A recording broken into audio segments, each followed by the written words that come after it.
Councillor McHugh, Shaw Kieran. Councillor McKeever, Councillor McKenna, Apologies, Councillor- Karen. Councillor Mooney, Here. Councillor O'Neill, Here. Councillor Riley, Here, Karen. Councillor Sonoya Barr, Apologies. and Councillor Cheney. Here. Thank you, members.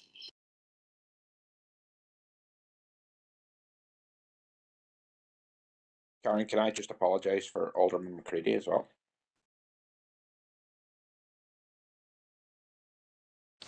Sorry, Alderman Gay, could you repeat that? Yeah. Could I just apologise for Alderman McCready? Thank you. And just note, Stephen Edwards has said that he is present. Okay, so thank you. Moving on then to the statement of remote meetings. I'm here as well. Who was that? Alderman. Alderman Breslin, thank you very much.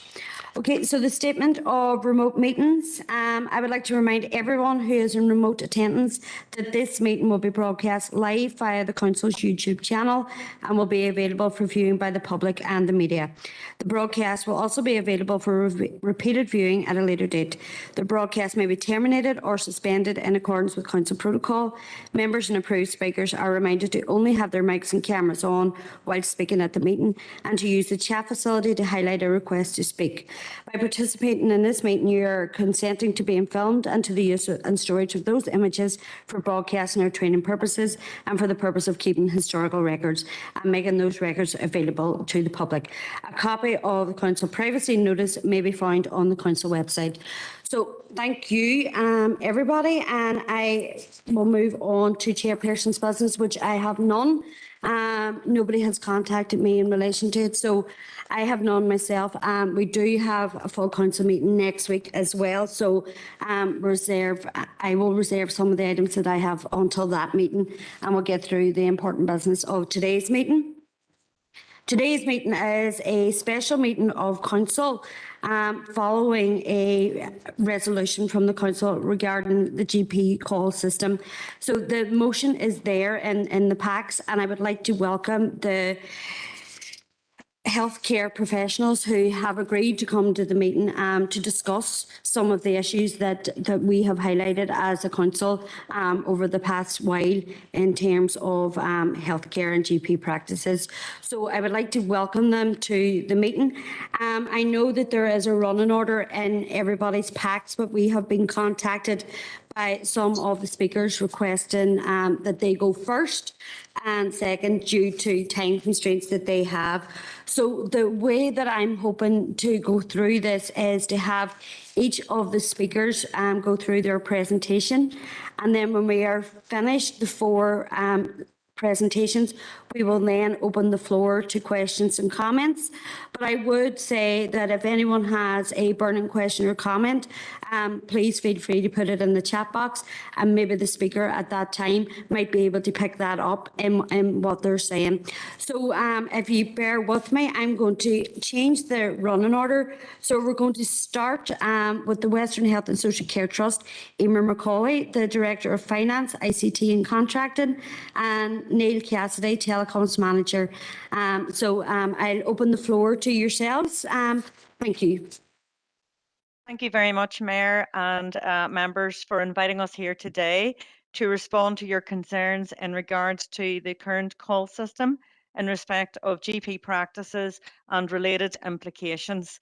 And you have in your pack of paper, which I hope best describes the role and function of the Western Trust in relation to those telephony services. Also, my thanks, Mayor, to yourself and members for making it possible for me to attend at this earlier slot due to other diary commitments. In relation to our ICT update, the Western Trust ICT department provides infrastructure support, including telephony, to a small subset of GP practices in the council area, and those are named in your paper for reference. This is a technical service only. It's limited to hosting and technical fault resolution for dedicated phone lines managed and staffed by GP practices.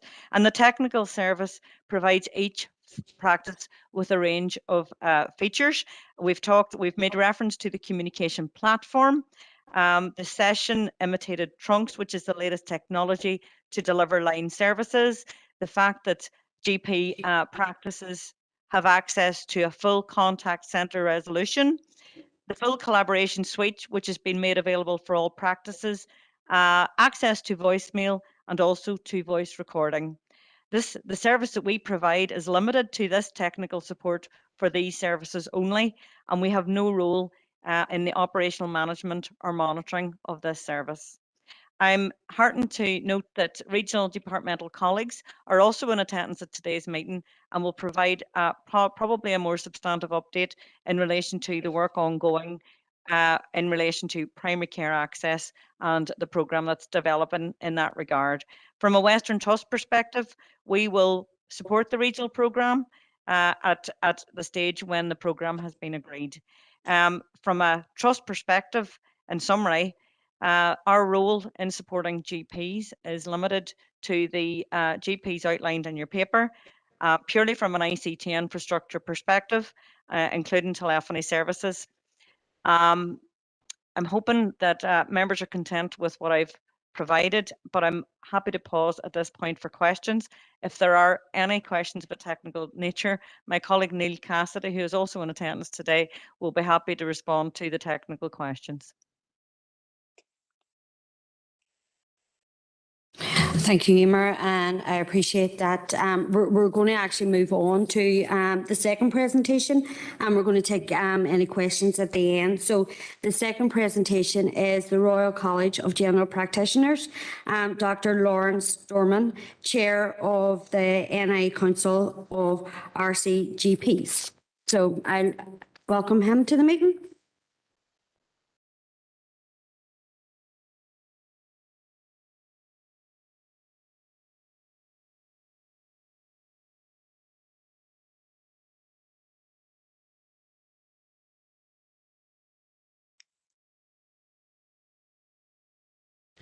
Okay, I believe that Dr. Lawrence might be having some technical issues, so we will move. I'm here now, sorry, Oh, you're apologies. there now. Okay, go ahead, thank you. Yeah, apologies. No, look, thank you so much, Council. And again, sorry, I'm presenting here from a meeting here in London, but thank you so much for this opportunity to speak to you.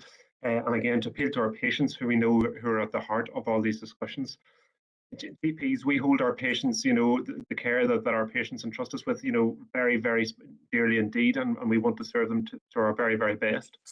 But we're in very difficult circumstances at the moment. I thought it'd be maybe helpful if we could put the current situation in which GPs are working into context for you there at the moment.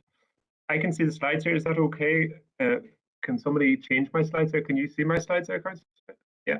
But just for a little bit of background, so the Royal College of GPs, we're the professional academic body for general practice. General practice is a medical specialty. I know that sounds a little bit strange because it is a generalist specialty, but it is a specialty, and the college is the academic body for that.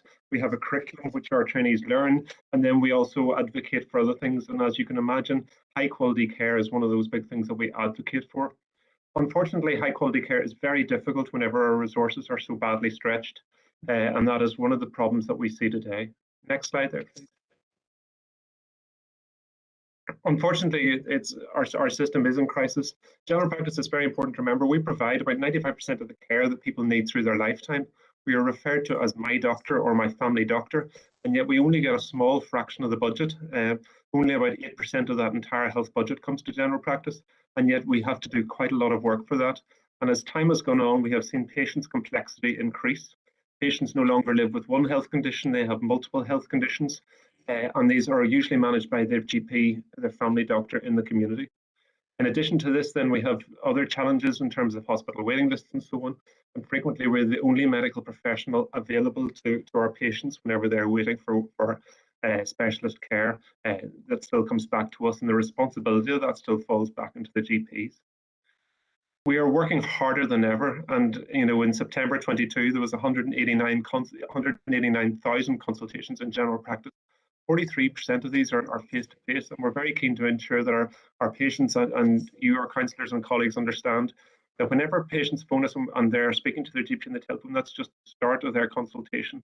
The consultation has started by telephone. It's not a replacement, it's the start of a conversation, and during that conversation, together as partners, GP and patient can decide where that needs to go. It needs to go for further investigations for a script, ideally directly to the pharmacy, saving everybody journey time and environmental issues, or whether there are patients need to come into us and see us directly face to face, either for physical examination or for that more personal contact if they feel uncomfortable about talking or discussing things over the telephone. Again, we see time and again in our work, good examples of this. And in fact, the GP of the year this year and practice of the year, both winners of these awards were cited by patients, and both of them cited how that their GP was able to convert their consultations into face-to-face, even though it maybe wasn't a strictly examination thing they wanted, but they felt that they were enabled to do so and that their GP supported them with it. Next slide, please. But what do we need? Our goals are the same, but we urgently need support to do this, and we're really imploring you to help us with this, because I do believe our goals are the same. We want the highest possible quality of care for our patients in the community, but we need support with this. Our workforce is very, very stretched at the moment, and unfortunately, historically, we haven't invested in growing the GP workforce as we should have done. A lot of our GPs are now over the age of 55 and are facing retirement. We urgently need investment to increase our workforce, but we also need new ways of thinking, because the old way of thinking where GPs did everything, it can't maintain. So we encourage the support of and the full rollout of the multidisciplinary team model, where patients, maybe if they have more appropriate things that could be dealt with a different clinician, such as back pain to a physiotherapist, mental health issues maybe by a direct contact mental health worker will help cement our surgeries in the community. But we need your help to do this. So thank you very much. I'm very happy to take questions afterwards, and thank you for this opportunity. Thank you, Doctor. We appreciate that presentation as well. So we'll move on to the Department of Health senior officials, Gerard Cassidy, Director of Primary Care, and Dr. Margaret O'Brien, Head of General Medical Services. And I believe they're providing a verbal update. Thank you. I'll speak first. Thank you very much, Chair, and thank you for the invitation to come and talk to you this afternoon. Yeah, we didn't provide slides in advance because, I think we wanted to give as much time as possible to members to ask any questions they might have. But I think it's useful to kind of set out a little bit of context, I think, to what we're talking about, picking up on some of the points that have been made by Emer and by Lawrence already. I suppose the first thing to say is that the access to GP services it's been high on the agenda for some time now. I don't think it's news to anybody. We have moved to a system of telephone first engagement with service. That was done through the pandemic, but really the roots of it go deeper than that. The idea behind that is it's a way just GP services have got rising demand, basically down to an aging population and increasing morbidities around that. Rising demand, and as Lawrence indicated, the workforce hasn't been invested in historically, so there is a kind of a demand and capacity gap. The telephone system allows for more efficient and more timely service for lots of people. And through the pandemic, it allowed us to keep the system open when, due to kind of infection control measures, otherwise practices may have had to close their doors for a period of time. But I think it's really important to kind of just say from the outset that the telephone system is not a pandemic measure. It predates that, and the intention is that it is there to kind of provide service in the medium to long term. That said, as I've mentioned, I think we recognise that there is a level of dissatisfaction in some quarters, and a level of confusion, I think, about what the service is and what it's meant to be. So our Minister has kind of launched a piece of work later in the summer there around access to services specifically. So we convened a group with representation from the department, but also from the GP community. Lawrence himself is on the thing, and also with patient representatives, and to bring that lived experience, really with the aim of, I suppose, first of all, understanding what are the issues around access. It's very easy to think we don't like the phone system, but to get behind that a little bit and go, well, if people aren't, if that's been difficult for people, why is that? Is it due to we don't have enough phone lines? Is it due to how lines have been staffed? Is it due to some consultations really need that face-to-face thing? I would emphasize, as Lawrence has done, that whilst consultations, the model is that consultation starts on the telephone, but it will, where it's necessary, a face-to-face appointment will be provided, and that's really at the judgment of the GP. So they will decide, and they will, in consultation with the patient, what is best to meet that patient's need. The working group has been doing some work, as I said, to really try and understand what demand really looks like, and what the level of demand is for services, and how well our system can meet that demand. Also to understand better what the patient experience of access is and get some insights around that. And then to explore as well, what is there anything we can do in terms of, can technology help us to better manage that demand? That's the kind of, at a very simplistic level, that's what the aim of the work is. There's a report, we've done an amount of research, an initial piece of work really, with the idea of doing some relatively quick, but with a good amount of detail in it, that can really point to what we need to do in the next phase of this. So that initial report is going to be due in the next few weeks, I would say. I mean, this autumn, but haven't got a kind of a final date for it. And one of the things within that, we'll be looking to make a recommendation around whether there is a case to be made for providing a new telephony service. Currently, each practice is responsible for providing their own telephony service. I mean, you heard from Emer that the Western Trust provides some practices with their service. It varies around Northern Ireland between some are kind of have got an arrangement with their trust, some are just have procured their own system. It does mean that it's more difficult to, first of all, it's more difficult to kind of capture information in the same way about what call volumes are like, because systems are set up differently, and they physically, their capacity to actually record is different, or it's been used in different ways. And also it means that there will inevitably be an element of variance from practice to practice in how exactly they're setting up, based upon the size of their practice, the staff that they have, the size of their patient base, and the services they can offer. So I think one of the things we wanted to kind of discover is, well, if there were to be a kind of a new centrally provided service, number one, what would that do for us? Is it worth the investment? Number two, if it can be done, if the initial case can be proven for that, what we'd like to do is to proceed to a pilot of a new service in a small number of practices, just to really test out the case for what we think this can do.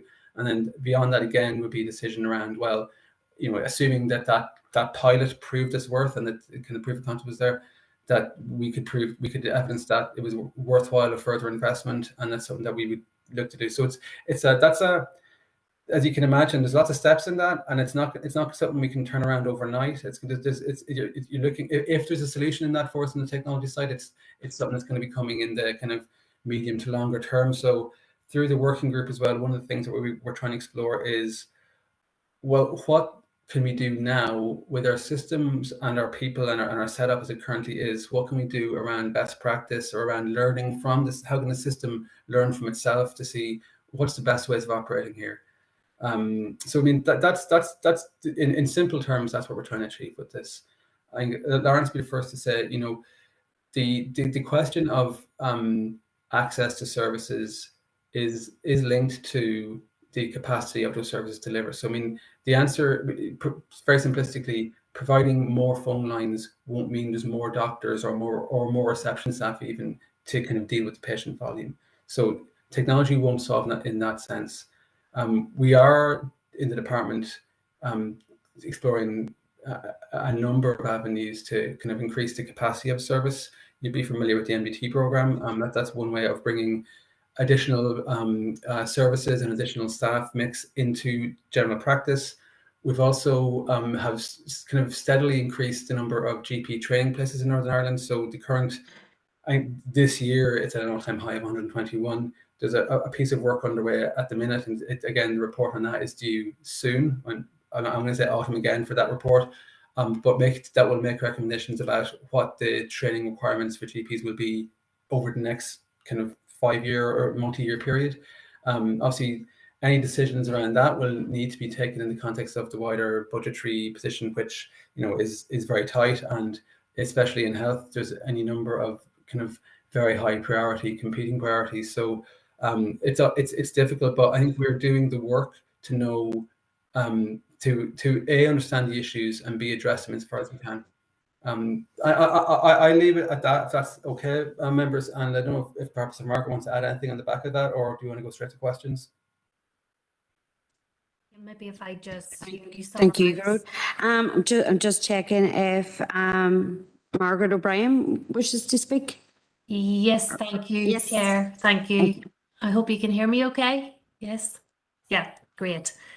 Just very briefly, because Gerard has summarised the work that is ongoing at present, but I suppose just to highlight to colleagues on the call today, the fact that GP practices are open and have all stayed open throughout COVID, which wasn't actually the case in other parts of the UK. So I think it is very important to highlight that. And also Lawrence referred to the figures, and just to set that in context, we're seeing between 190 up to 200,000 consultations carried out per week by our practices, and approximately 45%, so roughly half of those are face-to-face. So to break that down, that's 20,000 face-to-face consultations each day that is carried out across our practices. So I think setting in a context like that shows the breadth and the demand for our GP services and what our practices are actually facilitating on a day-by-day basis. Groves referenced the work we're doing around telephony, the work we're doing around workforce planning, and hopefully they'll all be coming to fruition in regards to early recommendations in the autumn period. I'll leave it there and pause there because I'm conscious Western LMC want to speak, and then we want to be able to take questions. Thank you. Thank you. And we'll move on then to the Western Local Media Committee, Medical Committee. Dr. Paul Malloy, who is the Secretary of the Western LMC, and Dr. Kieran Mullen, who is the Chair of the Western LMC. So I'll pass it over to yourselves. You put up our slides.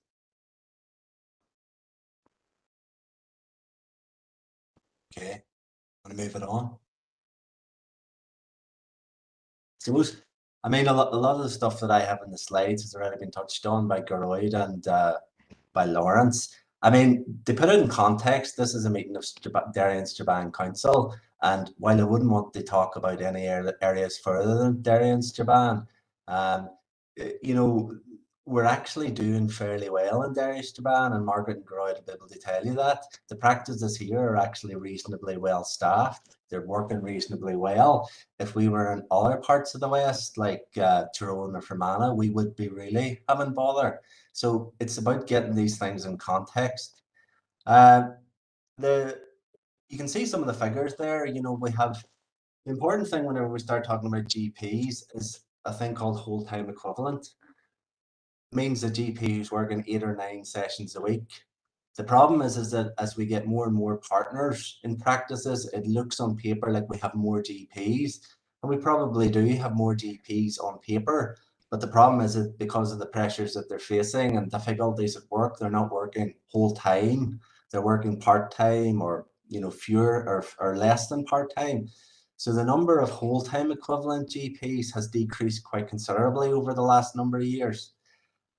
We have also got 475 of those GPs who are over 55, and it's very likely that we're going to lose 336 whole-time equivalents fairly soon.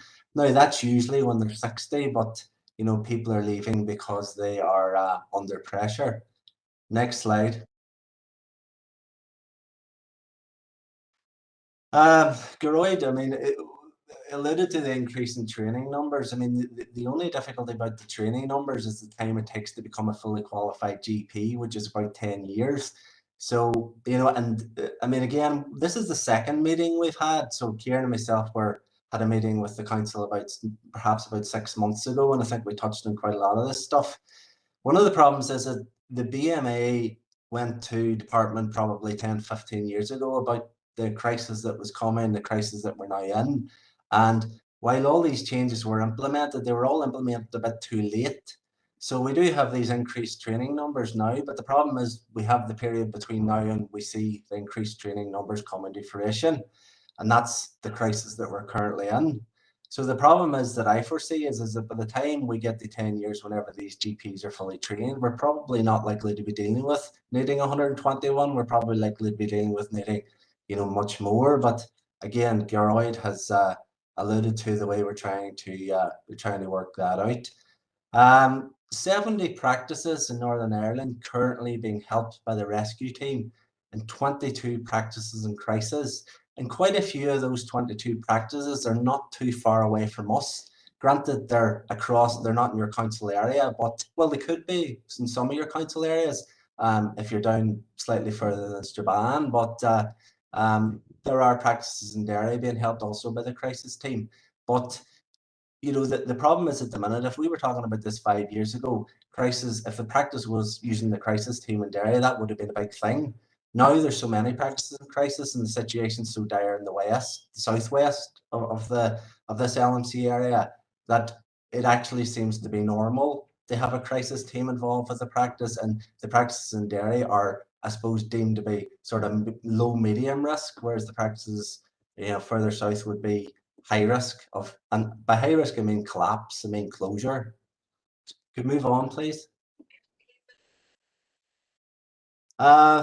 I mean, again, a lot of the stuff alluded to previously. I mean, and I was glad Geroid mentioned that, because it's something that that it's always worth talking about. I mean, the perception is that GPs, whenever COVID hit, we all started doing telephone triage, but that's not the truth.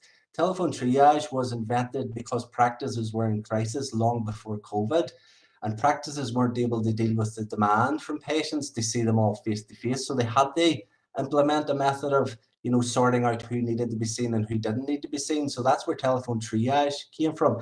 Just so happened that probably not a lot of practices in this area actually did it. There was a few that were involved in the Ask My GP project, but most of the practices here were doing face-to-face, so it was a considerable change for practices.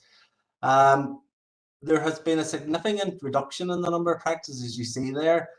Practices amalgamating, but we see in places like in the West, again, I'm not going to mention any specific names, but amalgamations work until the GPs run out. And really one of the problems we have at the minute, and you can see it in any practice, is that there is absolutely no surplus of GP locums or sessional GPs to fill in if practices lose partners. So you could go from having a very good practice, like we have a very good practice here in Clark Medical, we have 6 GPs, no problem. But if we lost a couple of GPs to stress or sickness tomorrow, I know that there's absolutely nobody who'll be stepping in to fill in. So the 4 doctors or 5 doctors who are going to be left behind will be doing the 6 doctors' work. So the problem is that kind of knocks on, and there's just no give in the system at the minute. One of the other worries I have is that we constantly hear, and even today, seeing what they're proposing in England to bring in GP assistant band 4s to help GPs do admin work. Now the problem is we talk about and yes, MDTs are definitely a solution and a help, but the problem is that whenever we start talking about bringing in nurses and physicians assistants and other people to do a GP's job, they aren't there either, unfortunately. So it's not a quick fix. You can't just get people to come in, because the number of people that are needed to do the same job is considerably higher, and they unfortunately aren't there. Next slide. So I mean, the problem is that we have I mean, if I went to that last one, I could give you an example of a practice in Enniskillen, and I know it's not our area, but 7-doctor practice this time last year, 8,500 patients. For one reason or another, they've lost 5 partners over the last 12 months, unable to recruit any new GPs, currently faced with 1.5 to 2 GPs to deal with 8,500 patients and unable to get anybody in to cover them. So, that's how quickly it can go from being a reasonably well covered, well run practice to being an absolute emergency nearly. And the thing about the MDTs is that whenever the MDT, and I mean again, I might as well be honest here, because complaints always seem to go down the ways in Northern Ireland. You complain to us because patients are complaining to you, but really this is one where complaints need to be going up.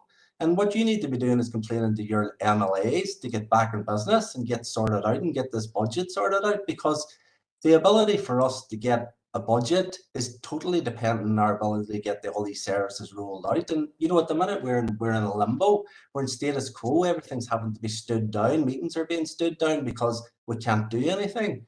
And then that's totally dependent on the political system in Northern Ireland. The MDT system, there was always, whenever it started 5 years ago, we kind of thought every area in Northern Ireland would have an MDT now. And only like 5 areas have MDTs, and that's out of 17 different areas. And that's because every year there's no budget and there's no assembly, so nobody makes any decisions, so things just roll on. I think that's all my slides. Just the next slide. Oh, so the other thing to say is that just that thing at the top there. The one thing is that there's a lot of GP practices that are working well. My practice is 6 GPs. We went back to doing full normal face-to-face surgeries on the 22nd of August.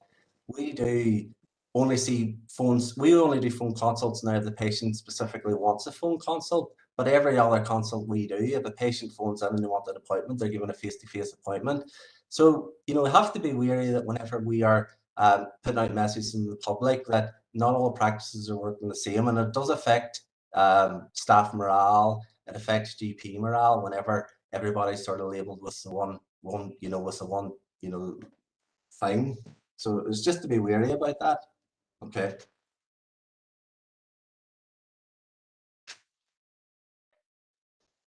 Thank you, Dr. Malloy. Dr. Mullen, just checking if you would like to comment. Yeah, just very quickly, because I think most, can you hear me okay? Yeah. Can you hear me? Yep. Yep, sorry. Everything has been very well summarized. I think from Lawrence's point around why we're in this job, what we're striving to provide in terms of the care for our patients, and then through what Paul has talked about, Margaret and Geroid, in terms of the challenges we're facing. It's very clear. It's important that people understand. I think that the purpose of this meeting seems to be some concerns around the current call system, to quote the agenda, and essentially we're trying to make sure that people understand that, and whenever patients are seen or are unwell or perceive themselves to be unwell, that a phone first isn't a substitution for any other way of accessing care. It frequently is the start of their care, and ultimately, a lot of the time, this system was being put in place as outlined, not because of the pandemic. It was basically in place as a way that we are being tasked with prioritizing who really needs to be sitting in front of us, because the GPs on this call will tell you that absolutely we're all trained to be dealing with patients face to face. That's our job, but our job has become much more complicated now, in terms of you could have somebody who feels they need a face to face with me because they need a form for this or they need proof of that, and ultimately then I have somebody else who can't get that slot because they're unwell. So the beauty about phone access and coming through to highly qualified staff is that you can be appropriately dealt with, and that if somebody is sitting in front of me, that there is a real need for them to be in front of me, and that where I have other staff and the MDT team, the rollout of MDT members has been a crucial thing in the West. We're very fortunate in the Strabane area, because we were one of the first to get that access. That our staff in the last couple of years have become expert at taking basic details from patients and saying, you absolutely would be better seeing our physio, my mental health worker, my social worker. And that is allowing me then to see patients who have more complex medical conditions. As Lawrence very rightly outlined, gone are the days where we're dealing with one problem. We're dealing with an aging population with more complex illnesses, And as I say, you frequently do not need one person to deal with that. You need a team. So and Gerard and Margaret are well versed in how quickly we would like MDT rollout across the whole region. But we're very fortunate in Derry and Strabane to have that. So again, it's just to highlight because this is very much about targeted around call system and phone access. We're interested in seeing sick patients when they present. The phone is not a barrier to that. Yes, people will say we need more lines. When you need more lines, you need more people. And our workforce, it's been already highlighted very clearly, the challenges in the workforce in terms of meeting that demand.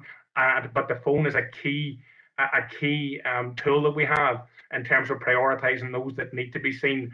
And where something is urgent and not urgent, this is another very important thing, because some patients will feel that something needs dealt with today that maybe doesn't, and it allows us to actually see the proper urgent stuff whenever it needs to be done. So it's just really to address, as I say, everybody has highlighted very clearly the challenges in the system. But I'm anticipating, as Paul says, we had this meeting and not too distant past around access. There will probably never be enough access because the demand will always outstrip the capacity. But the tools every practice is putting in place is to try and meet that capacity as best they can. Thank you very much, Chair. Thank you, Dr. Mullen. And that concludes presentations. And I do thank everybody for their presentations, whether they sent them through or just a verbal update. So that was most useful. I do have quite a number of speakers now, so I will open the floor, but I would like to let everybody know that if you have a specific question for Emer or Lawrence, and you're not within the first three speakers, you might be as well to put it in the chat box, because there is a significant amount of speakers. So I'll open up the floor now and I'll go to Councillor Patricia Logue, who's the first indicated speaker. Thank you. Thank you, Mayor, and thank you to all those who have come and give up their time to present to us today. We in Sinn Féin really appreciate that. And I just want to say from the outset that we fully recognise and understand all the pressures that GPs are under, workforce pressures, time, the amount of services that they have in their surgeries, the amount of GPs there is, and etc., etc. We know all that, and I do know that our MLAs have met with some of you recently to discuss the need for Stormont to get up and running so we can make our health service the best that it can possibly be. However, I just wanted to put that on record. However, we ourselves as councillors work on the cold fist in the ground, and we meet people on a daily basis, and from our own experience too. And you know, while a lot of people are blaming the pandemic for the new system of telephone being triaged by telephone, you're saying it has been in before, and yes, I did know there were some practices using it before, but for a lot of people, this is a new system, and it's certainly not one that they're used to. And I'm not saying it doesn't have a place within the GP surgery, but it doesn't fit everybody. It's not a one size fit all. And I'm really glad to hear that there is a working group now set up regarding the access issue to GPs. I do think that it was necessary for this to be done. I would like to see EQIA carried out in this, because this is a big, if it is a blanket change that nearly every practice is rolling out, then I feel an EQIA must be done to ensure that it is not detrimentally impacting on a cohort of the people within our council area and the other counties too as well. A lot of people feel, and we are only, I suppose, given to you what people are saying to us. And a lot of people are self-diagnosing. They're going to chemists, they're going on the internet, and there has been a high rise of cancer patients being diagnosed now, and they are diagnosed at the latter stage of cancer. And a lot of people, while COVID may have played a part in that, a lot of people are blaming not getting access to their GP. They could have maybe 1 or 2 symptoms, but when you go into a GP, they feel, and I suppose I feel, you have a better conversation, you get an examination, and one thing can lead to another, and then the person's referred. So I do think we are seeing an upsurge in cancer diagnosis, and it is at the latter stage of that diagnosis, unfortunately. So I suppose the telephone system, I think that needs to be uniform across the board. There are quite some good telephone systems, and there are some not so good. Now, I do know if you go on and you're looking for an appointment, or maybe you're looking for an appointment, maybe you have got that MBT system within your practice, which offer access to a mental health practitioner, nurse, a social worker, etc. But the first you're hearing, all urgent appointments have gone for today. If you want, try again tomorrow. The people automatically put the phone down. They don't realise that the practice has these services on offer. So I think there's a communication issue there too, and that might be for the Western Trust to take that on board, to roll that out to all households. Of course, they need to know who has this system in place, this MBT system, which hopefully all GP practices will have in the future. But I do think the initial telephone system, there should be one that is very good out there, and that should be established and rolled out by each GP practice. I think that would go a long way to helping everybody, the patients, doctors, nurses, everybody involved in the GP services. Also, you know, A&E and out of hours are picking up the slack here. A lot of people are deliberately not phoning the GP because they're saying, no, I'm not even going to try. I'll just go out and go over there out hours. That is happening. We see it. We've been told it, that this is what they do because they're reluctant to try and get an appointment with a doctor. So look, for us, and I don't mean that all to sound in a negative, we do realise and we do acknowledge the good work you have done, are continuing to do. We do know that you need more resources, more help, more money, everything. We know what you need, and it's up to our representatives in Stormont to go back to work in order to get that major issue resolved. But things that can be resolved at a local level needs to be a more, I suppose, streamlined access to GP services that is suitable for everyone. And I just have one question, and I'm just not sure who it's for. There's either up to September 22 this year, out of the number of face-to-face consultations was 43%. Can I ask, was that just GP consultations, or was it nurse, or that included maybe bloods or given monthly injections, or you know, was it solely 43% GP consultations? But thank you again for your time.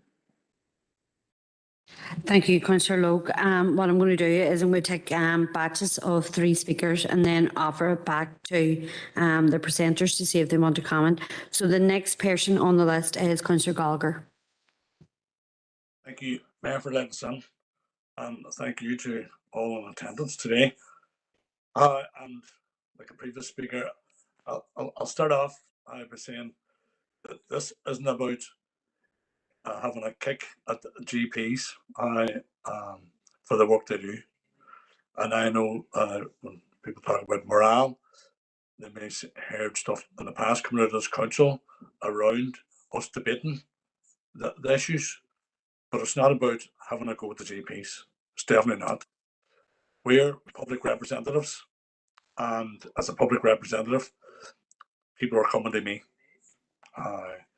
People that are getting access to GP services are not complaining, but there's a large percentage of the population out there that are coming, and they've come through all 40 councillors and there in Strabane, and have said they're not getting access to GPs. Now, I would agree with what Paul's saying there, and some of the difficulty is you will find people who are getting access and people who are not, and there's different practices that are carrying out different policies and procedures. In Strabane, we have two in particular, and they're running completely separate policies and procedures, and it causes so much consternation within Strabane town that some people think that they're more privileged than others. So to see saying that there isn't enough GPs, there isn't enough of that, there isn't enough of that, the system's broke, that's not good enough for people who are not getting access to the service. What's been introduced, and some people believe that it's been like a forced introduction around the telephone service, is not fit for purpose. There's people who are on long periods of time, early in the morning for long periods, and by the time they get a call, appointments are gone. Some people are not fit to hold on to call waiting for long periods of time. And there's people who are working who can't hang on for long periods of time. And you will see and hear people saying, I made 100 calls, what's going on? So the different systems, they're not working. Around the triage, there are people and they're complaining, and there is that element where they feel they have to justify. They have to justify what they're phoning up about, and sometimes they may or may not overemphasize what's wrong. They justify to someone else in order to get to see a GP. And some of the stuff, Karen, that you were talking about, it may work, and it may work to an extent, but see what we will get to hear. See when it doesn't work, and there's misdiagnosis, and I have had a few people that come in misdiagnosed because they were told to go and see a physio, and they ended up not getting access to a GP service. And after a long period of time, that one of those persons was rushed into hospital, had to have an emergency that day because of a misdiagnosis, because of triage and all the rest, and getting an element of diverted someone else rather than a GP. So there's a serious issue around that. There's elements around people not getting to see a GP, therefore their only option is going to A&E, and then A&E are telling them you should be in a GP service, and they're going back and forward, and the patient is in the middle in a blame game of where they should be or where they shouldn't be, but going untreated. So to see the entire system that we're talking about is not fit for purpose, and it's broke. So we need to be, as someone said earlier, we need to be working collectively across the board to identify the system that's not fit for purpose. You see, on the other hand, if you've got money, you will see and hear advertised access to GP services, £70, whatever, and Ballykelly. You'll be seen when you want. Some patients have gone that road and are actually in a waiting room, and then they see a GP and they found out it was the same GP that they couldn't get access to in their own local practice. So there's an element that's creeping into this that's saying if you pay, you can get access to GP services. So we need to be like, and go back to the bashing of GPs. We need to be highlighting it across the board what the issues is. How we fix it is a separate problem. I'm not a GP and I don't understand how a GP works, and I won't pretend to be, but I'm a public representative. So we have to work collectively. If patients are coming into us, constituents are coming into us and saying, we can't get this, there has to be a collective model put in place that's going to fix this. The triage system is taken as a rule, possibly saying we could put this and it's been introduced as a pilot to see if it does work, not a forced element, and this is the only show in town. So I think we need to look across the board. We've also seen in Strabane, very, very sick cancer patients been told they can't get bloods taken, they have to go to Derry, and having to travel up and down to Derry if they have access to transport can be very, very difficult when they're sick. I've seen that across the board. So look, in essence, it is, and it may sound like a whole complaint game, but I think we have to work at it collectively, not GPs defending their position, hospitals defending theirs, whatever, councillors, elected, politicians, whatever, defending theirs, and nothing getting done in the middle. So we have to look at this in the round. Thank you. Thank you, Councillor Gallagher. Councillor Doyle.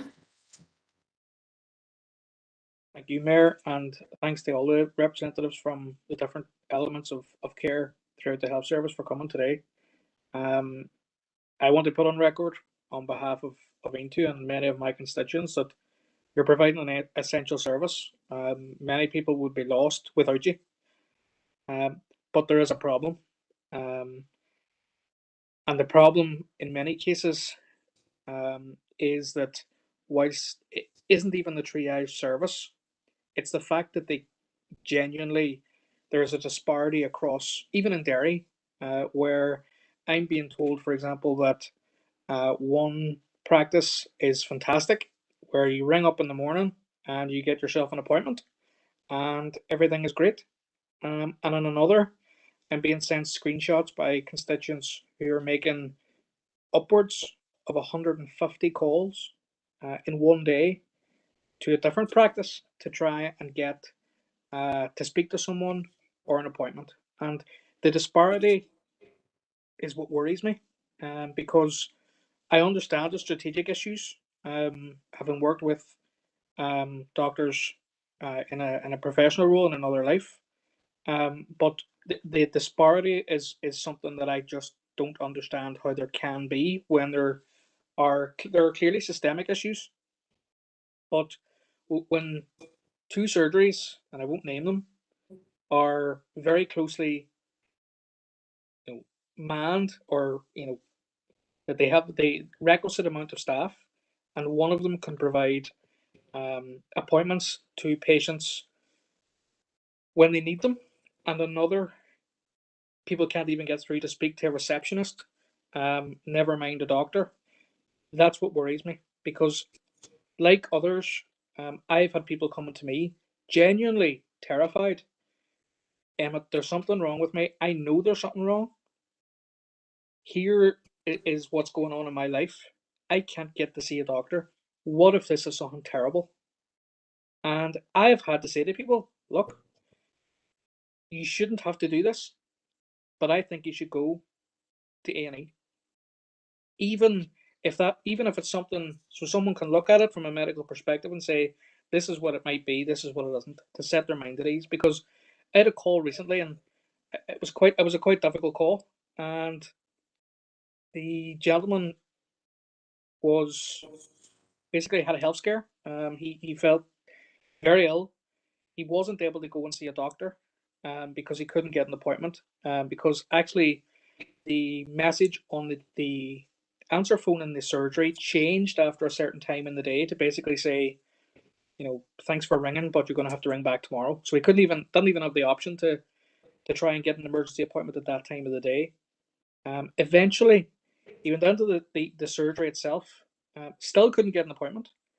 but mentioned at the reception desk that this was really causing him severe anxiety. And he was put through to speak to the mental health nurse. And the mental health nurse was able to do and set his mind at ease in terms of getting certain processes done to get bloods passed through and everything else. And he didn't see a doctor once. And my worry is that there are people, and I think Patricia put this really well, sitting in the house thinking, I've rung this GP surgery 100 times. I can't get this to speak to a human being, never mind see a doctor. And I'll put it into Google. And then I'll maybe, for those who maybe do that, self-medicate. There are also things that I think are being missed.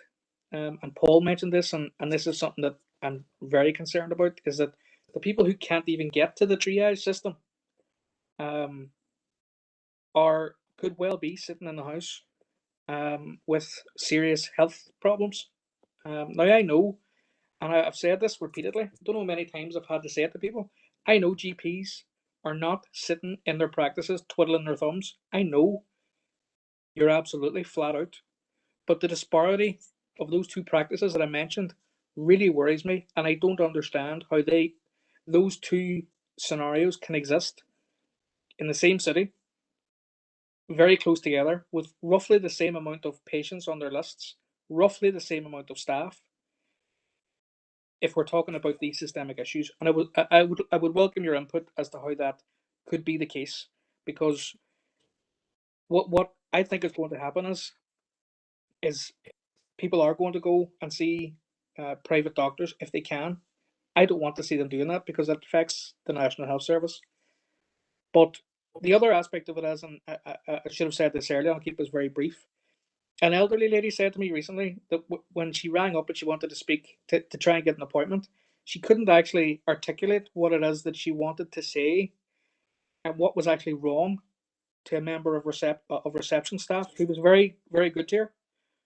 But eventually, when she did need an appointment, she got one weeks after and was in considerable pain for the time that she had waited in order to get to a doctor, because she couldn't communicate via triage service what exactly was wrong with her. And that's also a worry. But I leave it at that. And I have to say, I really genuinely, and I think I speak for everybody in this meeting when I say everybody here and everybody we represent very much value the work you're doing. And Paul's right. If we need to do more to fight your corner, then let's do that. But I really appreciate it that you've come today. Thank you. Thank you, Councillor Doyle. And just on that, I'll pass back to the presenters. I don't know who wishes to come in. There was no question directed at anybody specifically. Some general Sorry, Chair, I come in because it's a local issue and we're the Western LMC and we deal with the practices locally. The first thing is that perhaps, you heard in my presentation that I said that we are back to doing normal face-to-face surgeries in the practice. So we're back to normal. We're back to the way patients wanted it to be done. Some patients like phone consults. So if patients want a phone consult, we're accommodating that also. So in Clarendon Medical at the minute, you will get a face-to-face appointment if you want. You can phone up in the morning, get a face-to-face appointment, or you will get a phone consult appointment if you want. Somebody said about two practices beside each other and the reason why that they were in difficulty or there was a difference and it's hard to understand. From the outside, it is hard to understand, and that's because practices won't put a message out saying we have two doctors off sick and we're going to have to do X, Y, and Z, because they just do it because they're independent businesses. So it's very likely that if you looked at the two practices very closely, there's probably maybe 2 doctors, 3 doctors off sick. They're trying to run a service for the same number of patients with less personnel, basically. And as I said earlier, if I lost 2 doctors here or 3 doctors, it would be very difficult for us to keep going with the face-to-face service that we're providing, and we'd be immediately back to doing a phone triage service. So that's the question. The question is, and somebody asked it earlier, and Alan Stout, the chair of NIGPC, had said it last week, the only solution to this whole problem is 500 new GPs. but we're not going to get 500 new GPs because they just aren't there. So without bums on seats, it's very difficult to maintain a face-to-face service, you know, akin to what people were used to in the past. Plus there's that plus the rise in demand. You know, a lot of stuff we're talking about, and we're all, when we all do it, I mean, and while I'm not saying it's right, you know, COVID, and whenever we started back and forward with the trust, and Kieran was involved in the meetings, and who was going to ED and who wasn't, and what GPs were doing and what we weren't doing, it was all anecdotal. I mean, everything that we're talking about is all, you know, so-and-so said to me that I can't do this, and so-and-so said to me I can't do that. And while I don't not believe that, you know, the one thing I will say is that a lot of things do get lost in translation. The whole issue, I mean, we have had patients, I mean, I hear my staff talking here about increased number of registrations, and we have patients coming from other practices and they're saying, oh, I want to register with your practice because of X, Y, and Z. So, you know, and my perception of that is that if I stand and looked at their practice, because I'm the LMC secretary and practices tell me the difficulties that they're in, I know already the practices that they're coming from and the difficulties that they have, but I'm well aware that the public don't know about the difficulties those practices have and the reasons why they're short and they're having to do certain things. So, I mean, just to explain the system, I mean, GPs are independent contractors. We're independent businesses, but we contract with the board, or SPPG, as they're now known, to provide a service for our patients. And as everybody said here, that service should be good, and we should be responsive, and we should listen to what our patients say, and we should listen to what they want, and we should adapt our service as we have, because we have a full quota staff. But the problem comes back to when you do not have a full quota staff and when you do not have the ability to be responsive. And the problem is that whenever practices are working, you know, at the limits of their capacity, they don't have the ability to change, unfortunately. You know, they're just surviving, and there are umpteen practices just surviving. And, you know, the last speaker there mentioned about 2 different practices. I would be very surprised if one of the 2 practices he's talking about, if you looked at it very closely, that they're having considerable difficulties in their staffing, whether that be doctor or practice staff. The whole, again, I don't want to distract from the fact that this is about general practice, but one of the other things I mentioned during the thing there is that, you know, we've worked out that probably about 30% of the work we do on a day-to-day basis is because people aren't getting outpatient appointments, because they're not getting operations. So if you could sort that 30% out and take that away, that would be 30% more work that we could do seeing new patients already. So if somebody can't get their operation and they're hip and they're waiting 5 years, 10 years, we're always the one that's called again. They come back and see us and say, look, I'm in agony and I need X, Y, and Z done. So, you know, there has to be a wee bit of an awareness that there's a knockback the whole time from secondary care to us, and that is creating extra work for us also. Somebody mentioned about private appointments. I'm totally and absolutely opposed to private NHS treatment and care. I don't think people should have to do it. It's one of the, to give people an example, but and the other GPs will shake their heads. With this last 6 months, a year, up until 6 months or a year ago, whenever somebody was with me and I was talking about referring them to the hospital to get treatment, you know, I never mentioned private medicine or having to go private, but you actually have to mention it now because the waiting lists are so long. So, you know, if somebody comes to me and I'm worried that they might have, you know, so let's say if somebody comes to me and I'm worried that they might have cancer of the bowel and I'm referring them for a red flag appointment, that's supposed to be 2 weeks, but it could be anything in the months at the minute. So for me not to mention to that person that there's an ability to go private, and the whole focus there was on private general practice, but we haven't even talked about private secondary care because we're so far down the line with private secondary care that we're not even going to, you know, there's no point even sort of talking about that. So, you know, so the other thing is, somebody mentioned about late cancer diagnosis. I mean, GPs may well be part of the problem. The difficulty accessing their GP may well be part of the problem, but there's absolutely no doubt that the lack of an ability to see a secondary care specialist and get the appropriate investigation and test is the biggest concern regarding late cancer diagnosis at the minute, and it's nothing to do with GPs.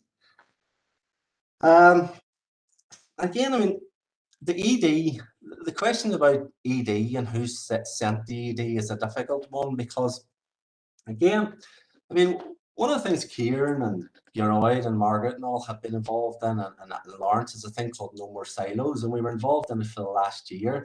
And it was supposed to be a project where we looked at what GPs were sending to ED or what was arriving at ED, and we tried to reduce what was happening. Now, the No More Silos process has been stood down, basically in the West and in Derry here, because of the lack of progress of government and because they can't decide what they're going to be funding next year. So, you know, that's a big process which could have helped ED, you know, that has been stood down because we don't have a government. But what I will say is that 10 years ago, maybe longer, 15, 20 years ago, when Kieran and I started as GPs, if somebody came to me and they were unwell, say they had chest pain, I phoned up Ward 1, the JHO in Ward 1, and I said, somebody here with chest pain, need to get them seen in the hospital. They got seen in the hospital. Progressively, what happened, reduced beds in the hospital, moved care into the community, which we know now was completely wrong. And due to the reduced beds, couldn't get people admitted. So very quickly moved from a position where GPs could get direct admission to wards to whenever we phoned over to get somebody seen in the hospital or get them seen because they were too unwell to stay in the community, we were told just send them to casualty because there's no beds in the hospital. So of course the public perceive that as GPs just send everybody to casualty, but we only send people to casualty because they're not fit to stay in the community, or we feel that they can't be managed in the community. I mean, I'm going to give you an example, and it's the first time I've ever done it for dermatology. I had a man came to see me 2 weeks ago with a really, really bad rash, and you don't get many dermatology emergencies. But I put the man on steroids. I gave him very strong steroid cream and asked him to come back and see me a week later. I did an urgent referral to dermatology because it's not red flag, because it's not cancer.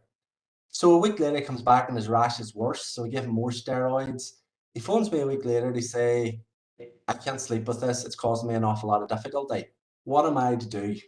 So you phone dermatologists and they say, we don't have any appointments. So I say, well, that's fine. I can't admit him to dermatology. So the only thing I could do is send him to hospital.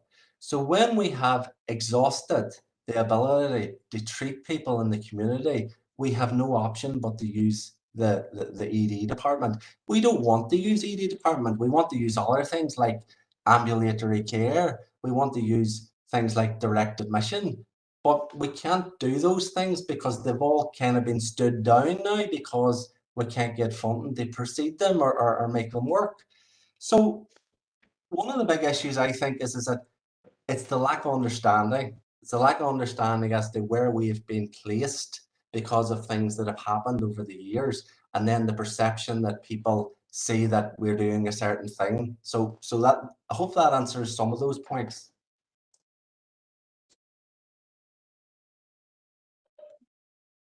Can I come into a chair there, please? Yes, Lawrence, go ahead. Thank you. Thanks very much. So I'll just go through the three councillors' points there, but I see an overall theme here, which is the main frustration from our patients and from you as their representatives, is the frustration of getting through the system. And our experience is that a lot of patients, once they do get through and are speaking to their own doctor, and then subsequently, as we heard, 44% being converted face to face, they are quite happy with the system. We have data on that. The Patient Client Council a couple of years recently did a survey, and they found that 80% of patients, once they got connected, were happy with the service they received. But we do accept that there are real difficulties getting through with our current systems. So, Councillor Mary, you talked about a uniform telephone system, and unfortunately, there's no perfect system out there. We have to do a bit of work to see what works best, and again, that will depend on individual practices. Practices maybe like Paul, which have good staffing ratios, may be able to do more of an open surgery thing rather than practices that are struggling to get staff. It's really important that we have that in mind. I think, Councillor Mayor, you mentioned as well about AQIA and so on. And again, it's really important that there are so many groups that are asking for our services. It'll be very difficult to identify, which groups feel that they're not being fairly done by, because a lot of groups are calling for our services, and that's really important. You mentioned as well, Councillor Mayor, there about patients having to look for advice from chemists from the internet and so on. And again, for low-grade stuff, we do advocate for this. And again, our community pharmacists are an excellent source of resource, so they are. They've had more experience now treating with minor ailments, and they have very good minor ailment schemes, so we would do that. We would encourage our patients to use trusted internet schemes like NHS Direct and so on. And again, we still encourage our patients to speak to trusted family members whose advice they seek. In terms of cancer diagnosis, we have no evidence that the telephone system has any risks in terms of cancer diagnosis, but we do recognise that patients are feeling afraid to come and access our service. And again, this is really important, and I would ask all of your support to please not downgrade our services to our patients in the community. If patients feel that they can't get appointments and that rumour, as it were, starts going around, people will be deterred from even trying, and we can't have that.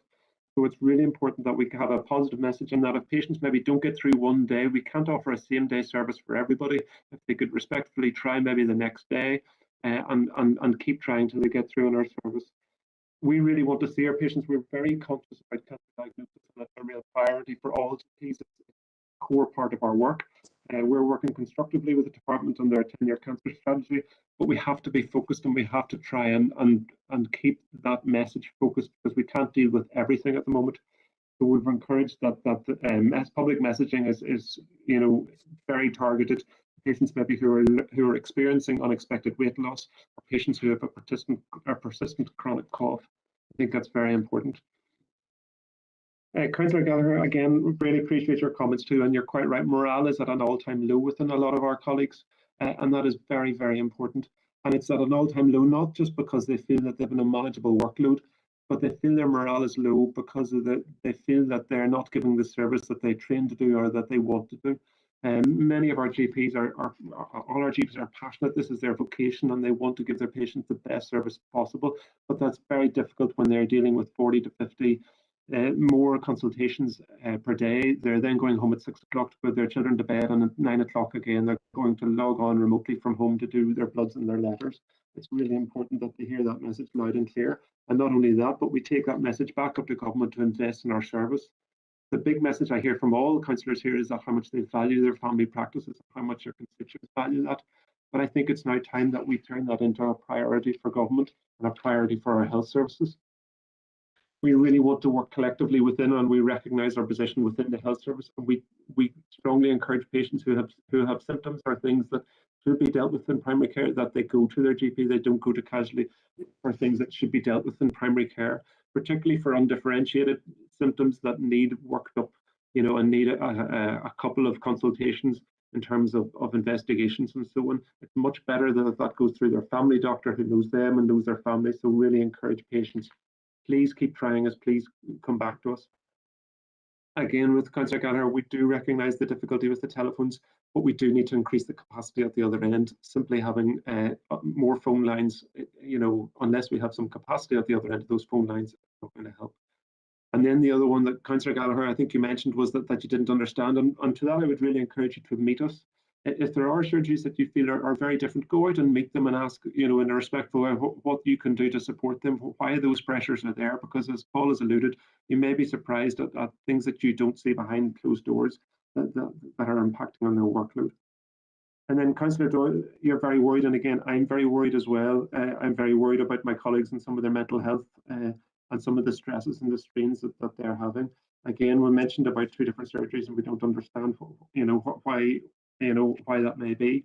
One of the big messages that we would encourage our patients to trust us, that if we do advocate that they maybe have to go and see another member of our wider practice team, that they accept that recommendation initially.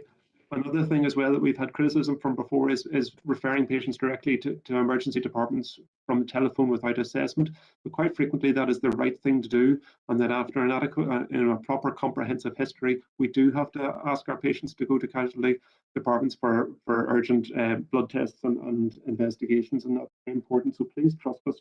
We are trying to advocate for our patients to be seen in the right place and in the safest place. And again, the final thing from Councillor Dory there, I agree with your concerns about the elderly and people who are having difficulties trying to get through using telephone systems. We acknowledge that and are very concerned about that too. And we acknowledge we do have work to do with that. I think this year we're already putting in place, all practices are putting in place measures to help people with hearing impairments. And again, this service is still new. We have a lot of work of refinement to do. We will certainly be reaching out to our elderly patients who maybe struggle with modern technology. Thank you.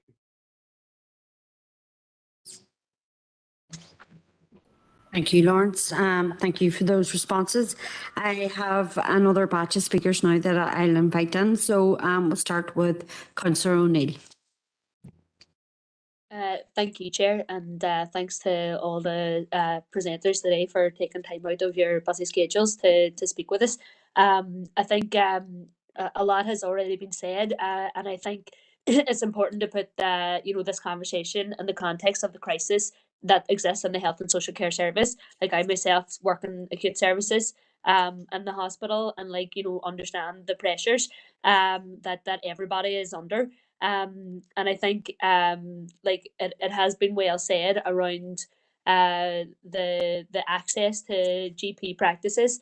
Like GP practices as well as ED are the front door of our health and social care service. And I think it's almost easier to go to ED for people, which is problematic. And I think the access issue is is a point that needs to really just be stressed. Like people are phoning over 100 times to get through, particularly when it mightn't be a GP that they want to get through to. It might be the first contact physio or the social worker, and just having those triage lines within the phone system, I think, is important. And I think it's good that the MDT model exists in GP practices, but I know that sometimes that those services are still being gatekept in some GP practices, where you still have to go through your GP before you can go to the physio. And I think it was good to hear Dr. Malloy saying there about the different conditions that people are coming to GP practices with, because I think in the context of the health and social care crisis, a lot of the conditions you are probably facing are those long-term conditions that people are awaiting care, or are awaiting treatment or awaiting surgery for. And I think more can be done from that funding model around supporting long-term condition management teams. And I know there's really good examples such as the respiratory nursing team who support people with COPD, pulmonary fibrosis in the community. And I think if those models can be expanded, and particularly for chronic pain services, I think there's a real void there for supporting people who are living with chronic pain. And I'm sure that is one of the things that you often want a big workload for yourselves. And just I want to make the point around the cost of living crisis that we're facing. I am very, very worried as a healthcare worker about this winter. Things have never been this bad, and I'm sure you can you probably agree. And even before the pandemic, a third of excess winter deaths were as a result of fuel poverty. And I know that many people, particularly older people and people with disabilities, are making other plans to try to not turn the heat on this winter because the cost of fuel is so bad. Never mind the cost of food, and poor nutrition and poor heat only exacerbates chronic conditions, which exacerbates your workload and puts the pressure on more pressures on our health and social care service. And I think it is a perfect storm. Because the health service is on its knees. We have a workforce crisis, not just within GP services, but across the board. And people are very much struggling with their conditions at home. So I think I don't have any answers to what can be done, because I know when Stormont was up and running, they've almost created this problem through the lack of funding for health and social care services. And Dr. Malloy had mentioned the No More Silos project, and I know a lot of work was done in that project, and there was a lot of hope, I think, at the time in designing that. And it was very, very disappointing when when they just said a fifth of the funding is just going to go to that, and what was the point then? Like, all that work and designing of services to actually make things better. So yeah, I think even Stormont getting back is not enough. I think Stormont needs to do a much bigger job, and a lot more funding and resources needs to go into health and social care. And I know that some of the workforce issues are being addressed. I think it's positive that the doctors, the medical school and the allied health professional school is in the McGee campus now, and they're increasing numbers. But there's been a legacy of poor workforce planning that we're having to deal with right now. Thanks. Thank you, Councillor O'Neill. Councillor Tierney.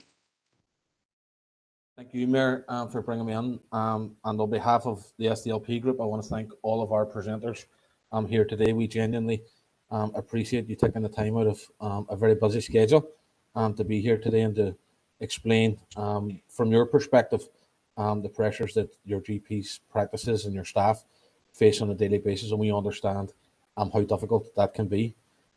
We also understand the need for the call first triage system, which is in place. I recall long before the pandemic, a surgery here in Derry where there was people queuing outside at 8 o'clock in the morning to try and get an appointment. And that's not appropriate, because it is then becomes a first come, first served basis, and that's not meeting the need as such. So we can understand the need for that process to be brought on.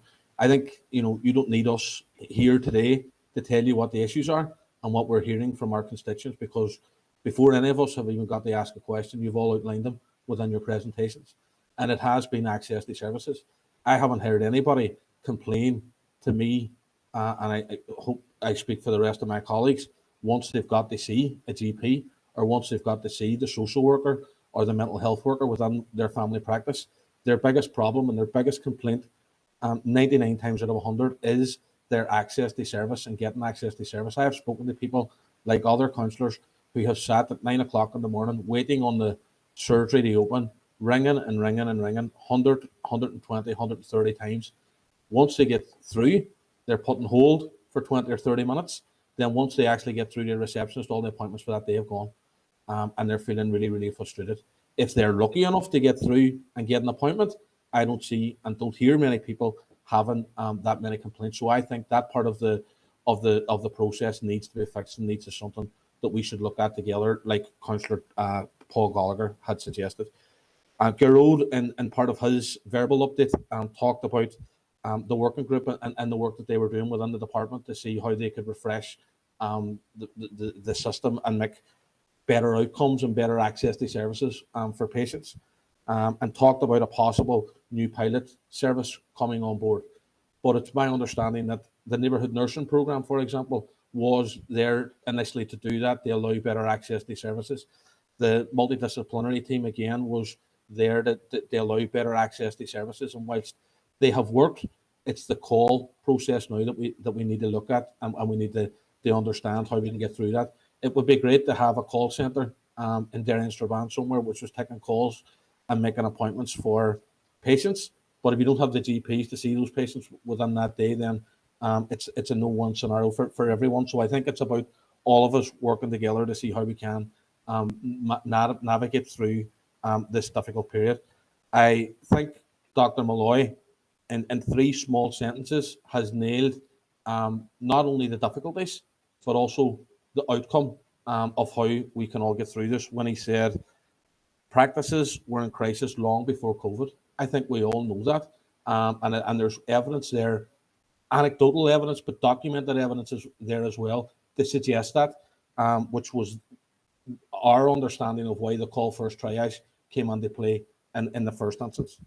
And he then also outlined that not all practices are working the same, and that is part of the difficulty as well, because if you have someone with a more minor issue who got to see a GP in one practice and someone with a serious issue who has been refused for 3 or 4 days because of the call first process and not getting through, that seems unfair to them. And I think we need to get to a point where all practices are rolling out the same process. And it's great to hear that Clarendon Medical are now offering face-to-face appointments if you want one, but we either need all practices to get to that point, or all practices to get the telephone first scenarios, because I think that's what's causing some of the confusion out there, and you will hear that from people. I think the most important point that I made is that MLAs need to get back to work and get a budget out, get access to services, get it funded, and make sure that those budgets are being rolled out. We can talk here, we can have the best ideas about how we resolve this problem, but if we're being honest, without the money behind it, we're not going to do anything. It's a sticking plaster. So from our group within the SDLP, we fully agree to get MLAs back to work is a major milestone in trying to resolve this issue. I'm not saying it's going to be the great panacea, but it's certainly a major step in helping that. There was, and I'm not sure if Dr. Lawrence is still on the call, there was in his slide a suggestion one of the ways to help resolve this issue around access is the full rollout of the multidisciplinary team. It was my understanding that the overwhelming majority of practices within the Derry and Strabane area had rolled out the multidisciplinary team. If that's incorrect, could someone let me know? Because we would like to find out why that hasn't happened, because I can see, I work in a very busy constituency office, and when you have people coming in for help with PUP forms or children's DLA forms, or even housing, social housing applications, very often when they need support from their GP practice, it's the social worker, it's the mental health worker who is providing that documented evidence which goes to support that application. So if there's a hold up with the full rollout across this district of the multidisciplinary teams, I think that's something that we need to be aware of and something that we need to try and address once again together. Mayor, just before I finish, on behalf of the SDLP group, once again, to thank all of our GPs for the work that they do. I know how quickly GPs and GP practices mobilised once the pandemic hit, in terms of rolling out the crisis centre at the outpatients clinic and making sure that was there. So on behalf of our group, we genuinely thank you for the work that you do. We acknowledge, as I think you all do, that there are some issues that we can all address together, and we are open to working with you to try and address them. Thank you. Thank you, Councillor Tierney. And Lawrence, I see your hand up. I'm going to bring in one more speaker, and then I'll come back to you if that's okay. And I see that there's been lots of responses within the group chat as well, which have been really useful to see. And just to comment on the one from Dr. Malloy around the social work team. I was in an event yesterday in Foyle Arena that was organised by social work assistants from the multidisciplinary teams around elderly people and falls, and it was excellent. So the work they do is absolutely second to none, so it can't be faulted. But I'll just bring in Alderman Hussey, and then I'll revert back to you, Lawrence, if that's okay. Thank you, Mayor, and thank you to all of the team. And I suppose from all of us, an apology for taking away from the work that you should be doing, and that's meeting your patients and your various surgeries, etc. I wasn't going to come in at all, but Dr. Malloy, said something which set my own personal alarm bells ringing. In that, the Derry end is sailing along and pretty well at the moment. But if you live in Tyrone and Fermanagh, there are big difficulties, and I don't think any of you, the presenters, actually work within the Tyrone Fermanagh end, and I don't know who set up the panel, whether it was the Western Trust or whether it was council, but I'm disappointed that there are no medical professionals that I know of from the southern end of our district council area. My own surgery is in Castlederrick, and it's got to a stage now where I could meet a doctor in the street. I wouldn't know them, a local doctor. That wasn't the case. I mean, I grew up, my life started with the NHS. So the late 40s, 50s, 60s was the situation when my grandfather or my grandmother could ring up the doctor, and Jimmy Fulton would be with you maybe at 8 o'clock that night if there was a family problem, etc. True family doctors. So as I say, I'm not sure who set up the meeting, but maybe somebody can explain why there's nobody from that Tyrone end of the area. I'm sure the issues are the same, but it was Paul, Dr. Malloy, who did say that there are even more intense difficulties, more intense issues in the southern part of our district council area. So I would have liked the opportunity for those to be addressed. Within that, we're specifically talking about the telephone system. And one of the issues that I constantly hear from electors in my own areas, particularly older electors, is, I'm not medically trained and I'm expected to sort of answer questions and nearly diagnose myself when I'm making a call. And I'm not necessarily speaking to a doctor. So there's an issue of confidentiality. It's well known that medical confidentiality with doctors, is taken. That's it. But electors would have difficulties with folk that they know. The front receptionist or whatever is their neighbour, more so on a social level than perhaps the actual doctor. But there is that issue of confidentiality. So the couple of issues on the telephone re-diagnosis, self-diagnosis, somebody who's not medically trained trying to explain what's wrong with them vis-a-vis confidentiality. So it's getting through the system to actually get face-to-face with the doctor. And as already been said, once that happens, people are a lot happier when they can get to that scenario, particularly those of an older generation, like myself, I should add. With regard to training, there's an obvious issue referenced doctor numbers. And you've mentioned there that I think it was, again, Dr. Malloy who mentioned the 10-year training period. I'm well aware of it. My own brother took time to change from Mr. to Doctor, back to Mr., then on to Professor, and then to Dean. So it does take time, I understand that.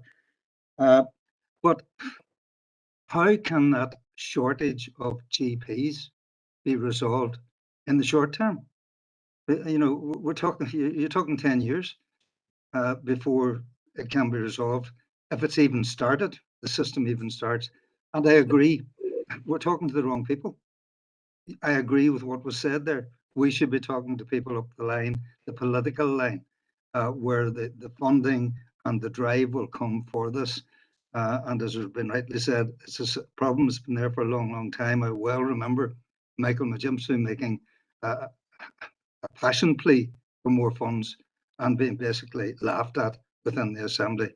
So it's been there for a long time, and it's time it was addressed. And it has to be that we as elected representatives are talking to our folk who are sitting there in Stormont, etc. Thank you, Mayor. Appreciate the opportunity. Thank you, Alderman Hussey. And Garrod, it was yourself that had your hand up first. So over to yourself. Thank you very much, Chair.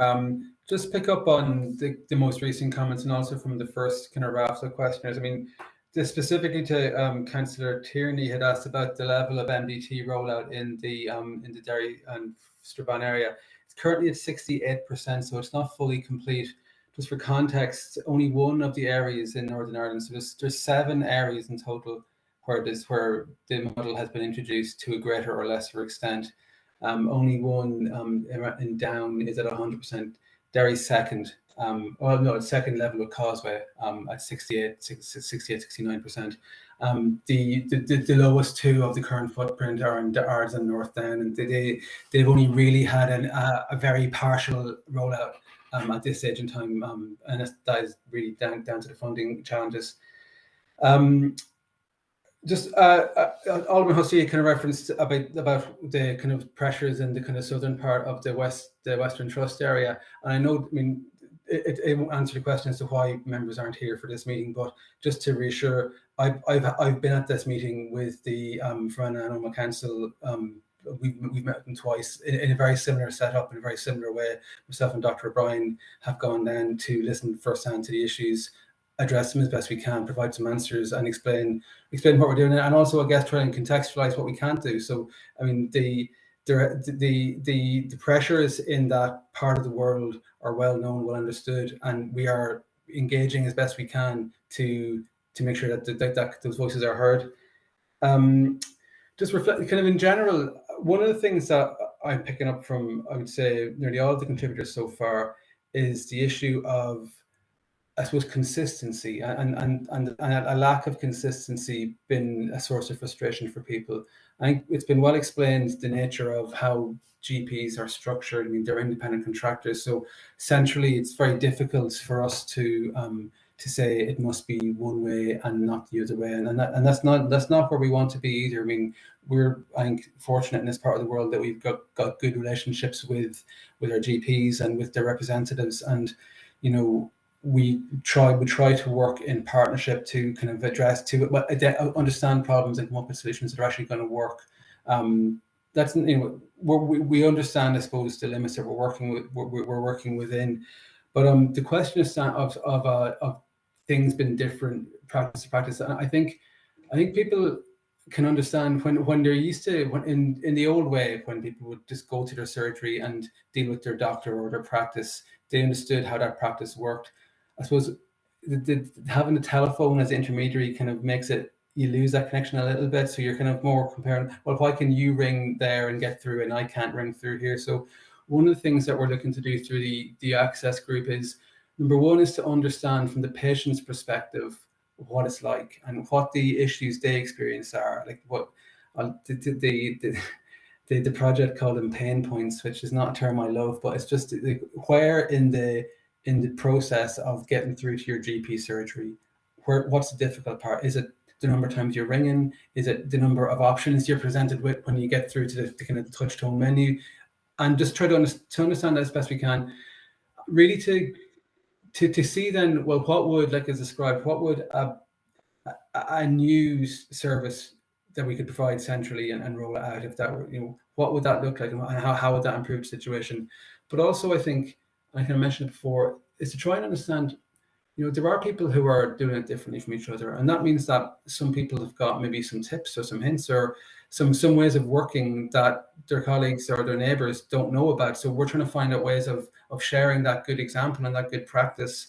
I mean, for most practices, they had to pivot to a telephone for first service pretty much overnight. You know, I mean, we were, you know, and really the pandemic accelerated that. It doesn't mean that we got it right first time, and there isn't learning that we can bring as to how to best use the technology that we have.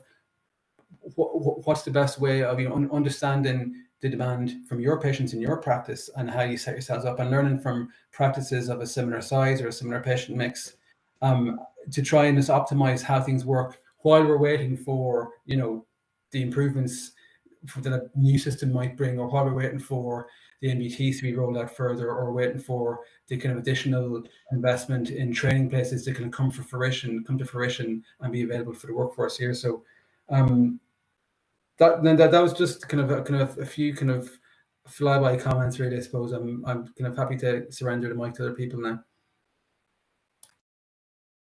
Thank you, Gerard. Dr. Mullen, and then I'll bring in Lawrence. Thank you, Chair. Just quickly to go through a couple of points just that were specifically raised, like you're right there from the councillors. Councillor O'Neill there made some great points again about where there's innovation in health service. Talked there about outreach teams from the hospital where it's appropriate to have patients managed in the community. This again requires workforce and innovation. No more silos again was supposed to be a vehicle to look at that and to try and enhance that. And it hasn't delivered that. And I share Councillor Lee's frustration with that. How many times we can identify where this will work, where we know a specialty is motivated and is keen to mobilise people, and yet there are barriers, and frequently the barriers seem to be, you know, up the line in terms of, you know, functioning government, release of budget, and allowing some of this innovation to take place. So we share that frustration, and we try to be involved in the process in terms of developing those models. Again, an excellent point around just the concern around winter. The pressures just that everybody's feeling around cost of living crisis, heating buildings, like these, as staff of health centres, we are faced now with the infrastructure that we are trying to see our patients in and how we maintain them. And as I say, that's a huge issue, and it will be a huge issue. And the impact then, the good points around this has on health. So patients at home, where they will be choosing between food and heat, that ultimately patients will become unwell, and then there will be more health-seeking behaviour and patients looking for help. So that, again, another reason where we need strong government and strong functioning government to try and deliver a lot of the social issues, social support, to try and make sure that we try and avoid some of the difficulties of down the line. Medical school was mentioned, which is crucial. We're so fortunate we now have the medical school in the West. Again, there's going to be a time lag where we're going to have qualified doctors hopefully staying in the West. And we will always then, as GPs, find it difficult and challenging, where we need people to understand the pressure in the system. But I have medical students, Paul will have medical students, Lawrence will have medical students come and trainee doctors come to your practice. We need to maintain morale. We need to be able to sell the profession and these buildings and these towns and communities as somewhere that these people will want to work in the future. And if the message is constantly about poor morale, where basically professionals are being berated or services are seen not to be delivered, we need to be careful that the facts and the figures are correct, and that ultimately that there's a clear action plan around that, in terms of, so that the doctors of the future that are coming through will basically put their hand up and say, I absolutely want to work in Strabane, Derry, Bangor, Belfast, wherever it is, Enniskillen. So it's very, very important now we have the medical school, that we that we have the workforce not only to deliver for our patients, but to be able to provide the training for the doctors of the future, because we will need them down the line. Councillor Tierney, your good wishes are welcome. It was interesting you talked about some of the challenges. There's always been challenges with appointment systems, and the queue down the road, certainly before I came to Strabane, whenever I joined Strabane, that was the way the appointments, basically Monday morning, 8:30, you had a queue down outside the health centre, first come, first served, and then basically the rest of the day was basically picking up urgents. So there has always been challenges with appointment systems and trying to meet the demand, and the Phone First has addressed some of it, but it's been, I'm not going to go over all the details and this is why we're having the meeting, where some patients are unhappy with it. But I think ultimately what we're basically saying is just having a simple face-to-face waiting rooms full of patients, that's not the answer either, whenever you don't have the staff to be able to deal with them. Again, the MDT, I think it's been done in the commentary, yet we've been fortunate in Derry as there's largely full rollout, but there's been difficulties with staff going off and being able to backfill. But there are parts of Northern Ireland that do not have any MDT. So in Derry and Strabane, we're fortunate in terms of we do have large scale rollout, but where there's individual challenges with certain staff, that can be an issue in terms of replacing those staff. To come to Councillor Hussey, just to reassure you, I think Paul's put it in the chat as well, I'm the Western LMC chair, Paul's the Western LMC secretary. We represent practices from Limavady right down to Lisnaskea. And it's just because we are in those officer roles, we will frequently be asked to represent GPs and from the West in general. It's just this happens to be a Derry Strabane meeting. The pressures, as Geroid has talked about, and the department and the SPPG are involved frequently with, as we are, in terms of engaging with practices where there's particular pressures in the southern sector. Dromore and Trillick is a classic example at the minute. And we've had a couple of meetings this year and engaged with local MLA, council and MP representatives in terms of keeping them informed. So in our LMC role, while I'm a GP in Strabane, Paul's a GP in Derry, we have, in the officer roles as LMC, we're duty bound to be live to practices and difficulty across the West. But that's why we're at this meeting, but we're involved with the pressures and practices in the southern sector where it's more keenly felt at the minute. I think Paul has already alluded to that. Again, to address the confidentiality issue, our staff and the GPs on this call will back me up here.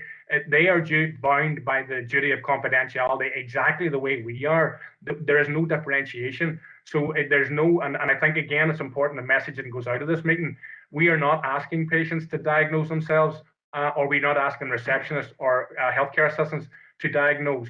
Ultimately, what we want is a picture, a set of symptoms, and the patient to feel confident that their confidentiality is being respected. That is a given, and it's not even up for question. And ultimately, then it allows the decision making as to where it is the most appropriate next port of call in terms of whether it's a GP call, whether it's an MDT worker or whatever. But just to really address the confidentiality issue is so important. Nobody should phone thinking that anything is going to be not confidential. That is exactly the way it should be. Quickly just to finish, sorry, Councillor Paul Gallagher early on, because obviously he's on BIPAX in Strabane. We've engaged with Paul, Councillor Gallagher before. Paul, there was on the mention you mentioned about bloods and having to travel for bloods.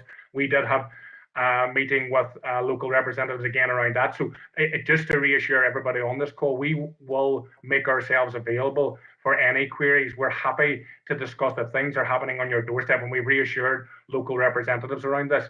If there is a noise on the doorsteps, we want to hear it, and we'll happily meet and try and schedule it around our surgery times, because it is important that we're all singing from the same hymn sheet. We need your support crucially. We need functioning government crucially. And as I say, it's only with working together. This is not about pitching parts of the system against other parts. We need to be working together collaboratively to try and deliver this. And we're up for this. Just to give you reassurance around that, and the local engagement is crucial with that. I'll finish with that. Thank you. Thank you, Kieran. Lawrence? Thank you, Chair. Yeah, just to reiterate some of those points. So first of all, Councillor O'Neill, Maeve, thank you very much. Those are really good points. And again, really want to emphasise, and if you could get the message out to our patients, that the MDT staff are first contact staff. So patients can ask for them directly. So if a patient phones the surgery and says, I have a pain in my back, can I see the first, the MDT physiotherapist? That's absolutely the right thing to do. And again, that takes away the need to go to the GP, but always be reassured that the GP will be having a coffee break with that physiotherapy or with that MDT staff, and so there's always good transfer of information, and if there's something more serious that's felt is needed, it will be passed through the team. MDTs are part of a team, they're not just individual additional workers, so it's really important to remember that. Again, Councillor Maeve, we share your concern about the cost of living crisis. This is really, really worrying, and particularly we see it with patients who maybe have medical equipment that need electricity and so on, and we see all these social issues that are coming to our doors. We're very concerned about it. It risks increasing health inequalities, but the problem with those is that the causes these are social and they require cross-executive decisions. So it's really important that we have a functioning executive back again. Councillor Tierney, really thank you for your support and so on. I'm really keen, and again to reiterate some of Kieran's comments about our triage system. So it's important to separate the two things out. So whenever a patient is speaking to their doctor on the telephone, that's no longer triage, that's a consultation. But there is sometimes a bit of work needed to be done before we get to that point. And as Kieran has helpfully put out there, I mean, it's absolutely right that our reception staff will frequently ask patients a little bit of information to help us prioritise it. They're not being nosy, they've got strict confidentiality written into their contracts and are trained accordingly, but that helps us prioritise. So if I have a patient, if I have a big call list with say 20 or 30 patients on it, and I can see that somebody has an ingrowing toenail, whereas the next person maybe has or symptoms that could be cancer, it's really important that I can take that person next, and we don't have big long queues. Maybe like the old system would have highlighted in some practices. Again, Councillor Tierney, again, we're talking about full MDT, and again in Derry, I mean, I understand Derry hasn't got the full, but out of the 5 that have been selected, those 5, there's only 1 out of the 17 that are full, and it's really important that the accelerator pedal is pressed to increase MDT recruitment. The 3 big things that we see impeding MDTs are, first of all, money, and we certainly need recurrent fundings to help put these things in place. The second thing is adequate workforce planning. I mean, we're all struggling with workforce planning, and we need adequate workforce planning across our entire HSC. And the third thing that we particularly see about this is treating it as a priority. The Minister and Health Services, have lots of competing demands, but we would urge you to see this as a priority, and we would urge the Department to review MDTs and general practice as a priority. It's really that important. Then moving on to Councillor Derrick there, thank you, Councillor Derrick, and again, I share your views about family doctors and so on. I am the 4th generation of a family of GPs and so on, so I can relate to that very clearly. Unfortunately, I know some friends of my father's, whenever the waiting room got too busy, they simply took out some of the chairs, and again did that with the consulting room as well. But we have to be more sophisticated and work through better ways of managing the demand. One of the things that the college is promoting is a thing called relationship-based care. It's not quite continuity of care, it's maybe this rung below it, where we have meaningful relations with our patients, and they feel valued and they feel that they're listened to and their stories are heard. It can be done through telephone, it can be done through face-to-face, but evidence behind relationship-based care shows that it improves quality of life, it improves patient survival, it reduces costs, it reduces accident and emergency attendances, it improves satisfaction from both patients and GPs.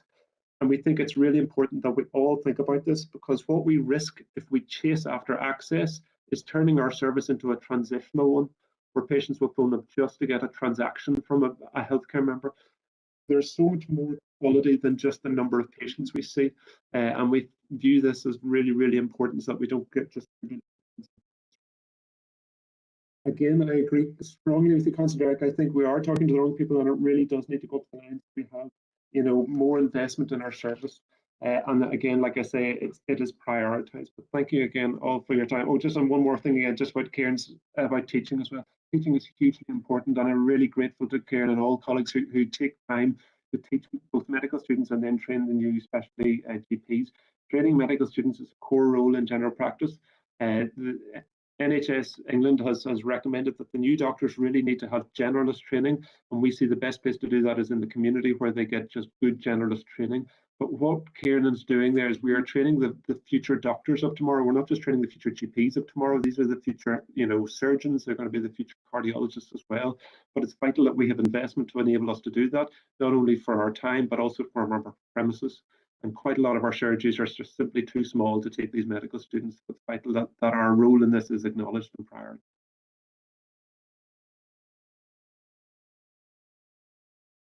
Thank you, Lawrence. And I know, Lawrence, that you have to leave at 6, so I just want to put on record my thanks for you attending. And I know that a number of the other speakers have also had to leave the meeting, but we still have 4 people in the chat box. So if we move ahead with our 4 speakers at this point, so I'll move to Councillor Michaela Boyle. Thank you, Mayor, and my thanks also to the doctors and everyone on the call this evening. You'll be glad to know I had about 20 bullet points that I wanted to raise, but I've dwindled it down to probably 2 or 3, because I'm just very conscious of time, and none of us will be able to function if we don't get our tea. I suppose just COVID has showed just how broke the system was or has been for a very long time, and I suppose that expedited the conversation on workforce planning and where we are now, and what we need to do in terms of innovation.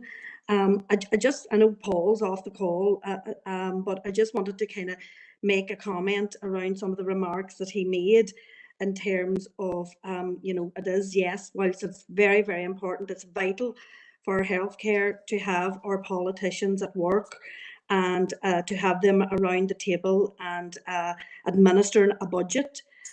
Sometimes a very poor budget, I might add too. So I think some of our anger has to be deflected at the Tory government, because we are looking at a budget that restricts us from doing an awful lot of that workforce planning and innovative ideas that we want to do around, I'm just thinking, going back to the Compton report way back quite a number of years ago, when we looked at what we could do different in terms of transforming our care.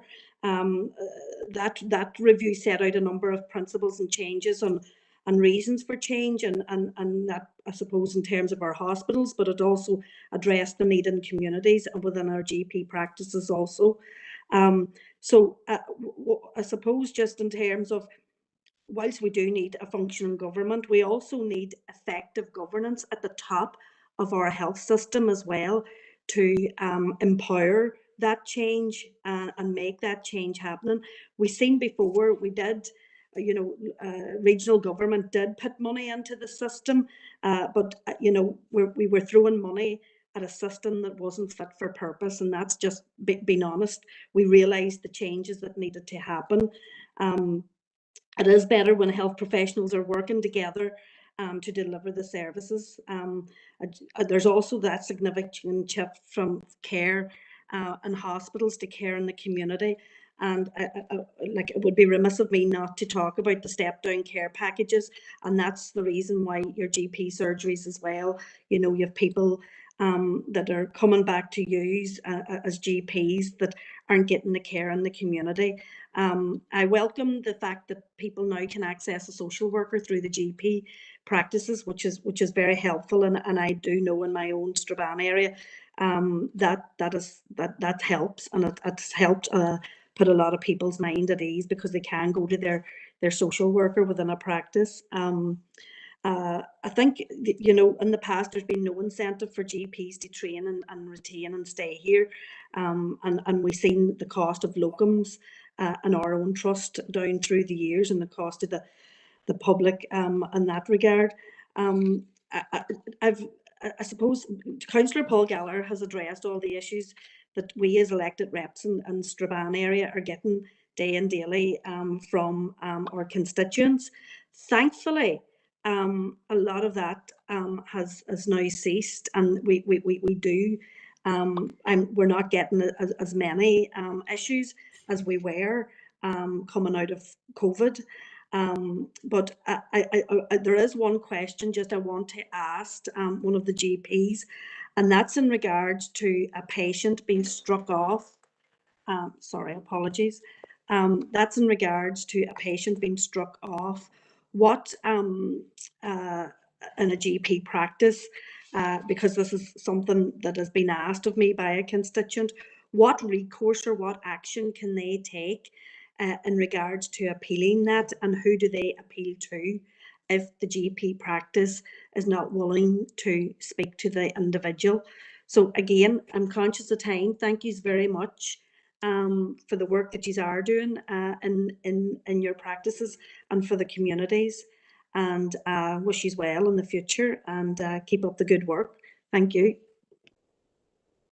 Thank you, Michaela. And just to note as well, Alderman Guy has had to leave the meeting, but he has posed a number of questions in the group chat. If we could just have a wee look at that. And I'll move on to Alderman Devaney. Thank you, Mayor, for allowing me in. And on behalf of the DUP, can I just welcome everyone that has came on the presentation here today. Very much appreciated. But I think what I've heard quite correctly, and I think it's very right here, it's about consistency across the GPs. I believe not all GPs are having problems. Look, in my constituency, some GPs are having problems and others are okay. And we've heard from some of the doctors today that look, they have no problem with getting appointments. But there are cases out there, and probably that was exacerbated through COVID. It exacerbated the situation because the issue about appointments hasn't just come up in the last 6 months.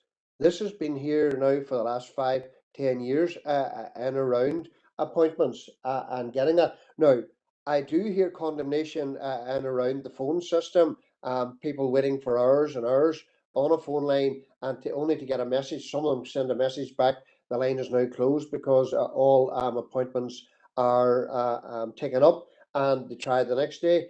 And look, for myself looking at it, I believe in the whole healthcare, the whole health system, you know, right through from the GPs to accident and emergency, we need a good functioning GP service. Because if we have a good functioning GP service, that alleviates a lot of the problems on accident and emergency. And look, we have heard it time and time again, people who can't get through and are in severe discomfort or whatever it happened, they go to GP, they go straight to accident and emergency. And look, yes, some of them, you know, are quite rightly going there when they're diagnosed with that, but there are others then going there with issues that could be resolved within the GP. But because of the phone system, they can't get through, and there's that problem. Now, we talk about a two-tier system. I mean, we all know the health service was set up many years ago, and it was to be a free service for everyone. But we talk now about those who can afford it, that can pay it. That has been around for the last, since the GP since health service started. You know, I'm old enough to remember 30-40 years ago talking to people that just said they couldn't afford to, they went to the doctor and they're waiting on appointments maybe for a heart bypass or something like that there. But if they were talked about going private, you know, staying on the health service, they could have been waiting 2-3 years. And if they went private, they were probably in within 2-3 weeks. And you know, that still hasn't changed. That still hasn't changed. And it isn't right. It isn't right. There should be a service there for everyone. And around what I did say is, look, we relate on the patient's experience to the likes of yourselves. And look, See the patients that go through the system and don't have a problem, we never hear from those. We only hear from the ones who have issues getting through to the doctor and issues around the phone system and getting appointments. You know, and I think that's what we're bringing across. And look, I'm not on here to condemn GPs. I do take on board the issue and around bringing on board new GPs, and there needs to be more investment in that. And that's nothing new to us. That's around for 10, 20 years and around GPs as well. And look, I also take on board the issue that's, I think it was Dr. Malloy said, look, MLAs have to get back to work. For 2 years during COVID, I was listening to constituents saying to me that GPs need to get back to work because there was this notion out there that they just weren't appearing at work. And I know that isn't right, but there was a perception from the public out there that GPs should be getting back to work because they couldn't see them in the surgeries, and that was something. But look, there are lots and lots of issues. There are challenges ahead, and look, I'm not here to condemn yous and your service and stuff like that, but we are really putting across the discussions that we have with our constituents and around all these issues. And once again, thank everyone for coming on. Thank you, Alderman Devaney. And just the final speaker now is Councillor Harkin. And then I know that you have to go, Kieran, so we'll come to you first then, if that's okay. So go ahead, Sean. Thanks, Mayor, and thank you to everybody who took the time to join us here today. And I want to, from People Before Profit, acknowledge the work that you do as well, because it's vital to our district, our city, and for all our constituents. And you know, this isn't the first time we've had this discussion, which I think speaks to the fact that it is a crisis, and that that the issues haven't yet been resolved. And I know people are making attempts to do that, and I know people are listening as well. Look, as other people have said, we're as a representative, I've been in the position, and I know Maeve has too, and other councillors, of people calling them and asking and telling us, I can't get through to a GP. What should I do? I've got this very serious situation. And, you know, I'm no medical expert, but I have told people to go to the A&E, which I did not want to do. But when people tell me about their situation, I don't see what the options are. And so I've advised people to do that. And I don't want to do that because I know A&E is already overwhelmed. So the last thing I want to do is put the health service under more pressure. So I think that very much speaks to the problem. I also know I've also spoken to GPs who are very, very frustrated, and we are in danger of seeing the GP service collapse. I mean, it's, you know, there's other parts where that's what's actually happened. There's no, you know, there's no GP services now in some parts of the north, and that is deep into crisis. And the last thing we want is for this to lose this vital service. So look, you know, GPs are at the front line of the health service, and there's a tremendous amount of frustration right now. There is acknowledgement GPs do vital work as well, but there's a lot of frustration, and we are hearing it, and that's why we're having these discussions. I don't think it's right that the GPs get all the blame. I think that there's things can be improved on, and I think that's why we're here having this discussion today, and I know people are listening. But look, you know, the waiting lists are driving, you know, the frustration with the GPs, and it is a cul-de-sac right now. And you know, Paul spoke very candidly about having to tell people now that you know, you have a private care option, because if a GP is saying you need to get this sorted out, and I don't think it's going to happen anytime soon through the health service, but here's a private option, you know, that something has to be done. But the reality is that this is the drip of creating a two-tier health system where some people will go into debt to get private care because they want relief and they need their ailments taken care of, and some people will just not be able to afford the private care, and will go to and will be stuck with the health service as we see it. So look, you know, the nurses and the health workers went out and strike in 2019, and people talk about the demand for pay being the main demand. The second main demand, which for many healthcare workers was to resolve the staffing crisis. And this was a long crisis that Stormont had allowed to build up. And the coming back into government, because there's a lot of talk about getting Stormont back up and running, and I think it should be back up and running. But the reality is, it's in the documents where the parties are committed to fixing the staffing crisis. And the staffing crisis is actually worse right now than it was in 2019. And that is, I think that speaks volumes to the failure of Stormont to actually resolve this. And unfortunately, GPs are getting far more blowback than some ministers. That's where we are right now. And they're quite happy to let GPs take the blame for a health service that they've pushed into crisis. And right now, it's not just about Stormont not being up and running for the last year. This is about a decade or more of failure to properly prioritise funding the health service and making changes that will actually benefit the vast majority of people. So, that discussion is not going to finish here. But I think while we're talking about how we fix GP service, we can't leave out the broader crisis of the health service, and we can't allow Stormont to get off the hook. And so any discussion that I'm in, it's about, yes, we need to make sure the GP services are improved because people need access, but that can only happen if there's a sea change in the way that the executive and Stormont has treated the health service over the last decade, and that includes the drip of privatisation. So thank you for being here today. It's been a long meeting. I'm going to stop my remarks there. Thank you again. Thank you, Councillor Harkin. I'll pass back to you, Kieran, just to see if there's any comments that you want to make. Just, I'm aware that you do need to leave, and I think that it's just you and Garode left on the call. No, thanks, Chair. I was conscious of that. Just wanted to make sure we address some of the points in the queries. Yeah, I suppose just Councillor Harkin just mentioned the word collapse, which is alarmist, but it's true. Ultimately, we are talking about practices that are under pressure, handing their contracts back to the board and essentially the department, and then we're faced with patches of the community not having access to GP care. The one thing that I'm getting throughout this meeting, which is reassuring, is that whenever patients get access, they're largely happy with that, and certainly we get that on the ground as well.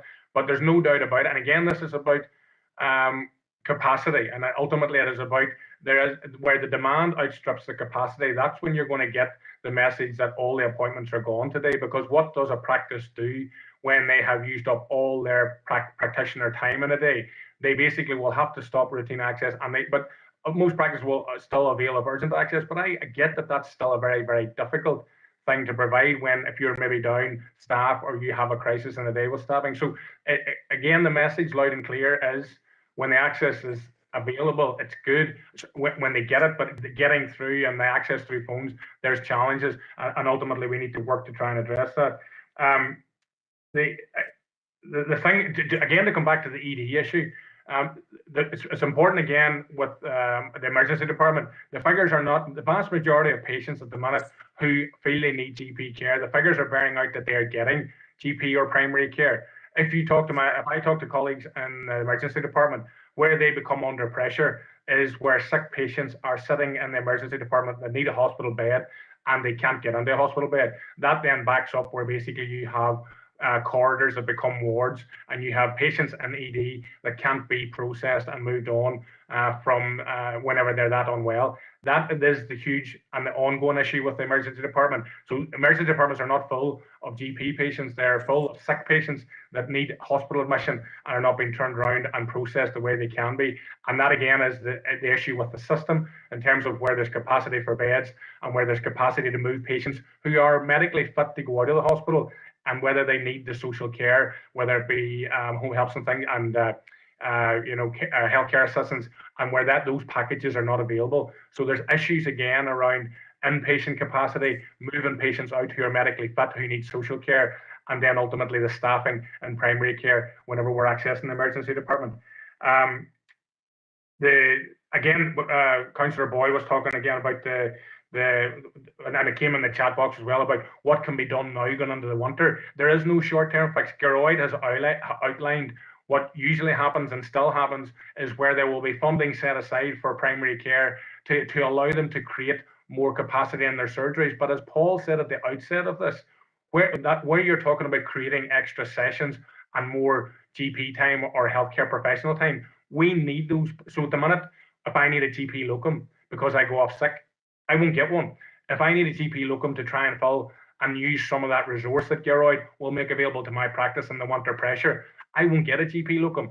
You still need the staff to pull in to do the extra work. And if you don't have that workforce available, then while the resource is of course welcome, we still need the workforce to be able to avail of that. And again, this comes back a wee bit to where we get medical students and trainee doctors. I know in my practice, we've only been able to recruit new doctors frequently because the doctors that we are recruiting in the last 5-10 years are doctors that came through this practice and were trained in this practice and were from the area. So there's a continuity there. And ultimately, and sometimes then I would be able to use some of the resource for winter pressures then to utilize those doctors when they become locums. But the problem is we don't have the locum pool there. So that's where money and resource is welcome. But again, we need extra people then to be able to utilize that resource. So it's important that people understand that there won't be any quick fix for winter pressures. We will do what we can with the resource that's allocated to us. And as I say, we will use any available healthcare professionals out there as best we can. Councillor Boyd mentioned too about if somebody is struck off. Like ultimately, if someone is struck off, it means that there's been obviously a breakdown in the doctor-patient relationship. Whenever they are notified that they are not a member of the practice, they should have and be provided with details in terms of appeal, and ultimately the SPBG and the department are there for appeal, and also the health ombudsman if they feel that there's a recourse to that. But ultimately, nobody's interested in striking off any patients unless there has been a huge breakdown in the doctor-patient relationship, and we don't take that lightly. But that is usually the appeal process as far as I'm aware, and the patient should have access to that information if it does come to that occurrence. And yes, just to address, we appreciate that the message from our public representatives supported us in terms of we were never closed with COVID. Actually, what we had to do while trying to cope with the uncertainty with COVID, we had to then try and man our practice and also work with Geroid and colleagues and at the board in terms of creating the COVID centre to try and make safe assessment for patients that we thought maybe would have COVID. So what you had in essence was a system where GPs were working and doing shifts in the COVID centre, as well as making sure that their services were taking over in the practice. So we were very much at work. And again, this is about the messaging. This is about fact rather than headlines and again, some of the social media can be quite challenging with us, but ultimately we very much were there. And as I say, we stood up when we were asked to in terms of making sure that COVID centre stream was there, and frequently had to come at a lot of time outside of our day-to-day work to make sure that was effective. So, and again, we do appreciate the support from local representatives whenever they knew that and understood that. And again, that messaging then was able to go to our patients and the community. I don't think, again, just to finish with Councillor Harkin's point, it is very much about, again, coming back to we all have to work together, but we do at least need strong government to try and drive some of the challenges we have. Just again, for information, the workforce planning. I'm a GP 20 odd years, and I've been involved maybe with LMC maybe 15 of those years. There would have been workforce plans on desks 15 years ago, warning of the challenges around GP numbers, particularly in rural areas and single-handed practitioners retiring. Paul put up a graphic earlier about the number of GPs that are in our working community that are over the age of 55. But essentially, if we don't innovate and incentivize them to stay on, that again, even the ones that are where the increase in numbers up to 121 and the medical school, all that's doing is actually keeping us still when we need more. So again, very much we need to continue with this drive around the workforce plan to make sure that the numbers, it was a headline in the media the other day, this is not unique to Northern Ireland. This is Europe and worldwide in terms of the workforce crisis we have in healthcare. And if we want to provide NHS care, free at the point of delivery, which is what it should be. Absolutely, we need the workforce there to deliver it, and we need effective government to be able to oversee that. Thanks for that, folks. Thank you, Kieran. Gro, just seeing if you would like to add anything. Well, nothing new, but I guess just to reflect back on a lot of what Kieran has said and other contributors. I mean, from my perspective, I mean, it's heartening, first of all, to see from council just the level of interest and how seriously this specific issue is taken in terms of GP access. But also, we've touched on the pressures in the wider health system. I mean, it's a very, very difficult environment out there. I mean, through workforce challenges, financial challenges, rising demand, and I think certainly from my perspective as Director of Primary Care, but I think, I mean, in terms of just the wider health system, we are doing, definitely in primary care, we are doing what we can and to address the problems, to identify and to address the problems. The big question is how much of this is how far are we going fast enough, and are we doing everything we want to do? I mean, we've been talking about workforce challenges. I mean, we know that haven't got enough GPs. We're trying to train more, but there's going to be a lag. The idea of bringing in other professions into the mix is to try and make up some of that difference, to kind of tease out who really needs to see only the GP, who needs a different kind of intervention. But even that, it's been a struggle to get the progress that we wanted to get in that program down primarily to budgetary reasons. So the kind of financial kind of environment underpins a lot of what we're talking about. There's also the thing of demand.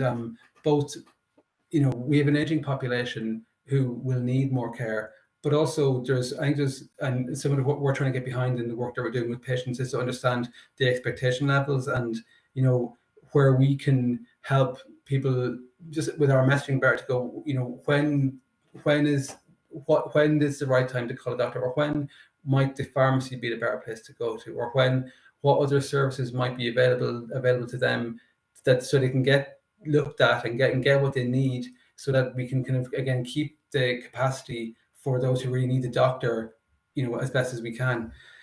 There's no easy answers to any of this, I suppose.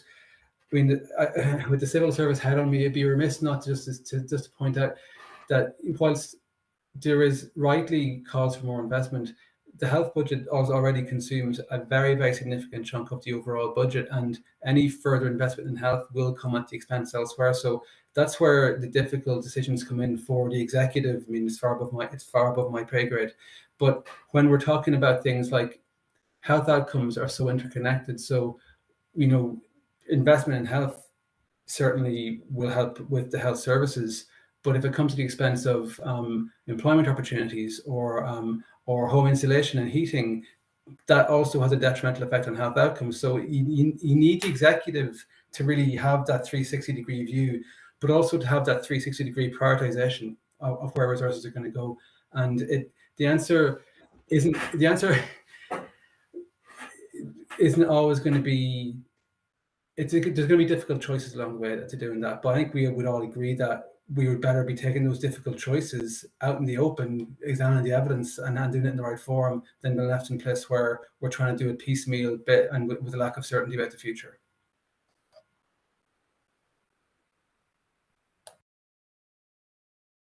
Thank you, Gerard. And just to put on record, my thanks to all the speakers today that came and made their presentations and took full part in the meeting, because I thought it was actually a really useful meeting in terms of the speakers, the issues that were raised, and then the responses that were given, and explanations and nearly conversations that have been able to take place, and understanding of some of the issues that have been shared.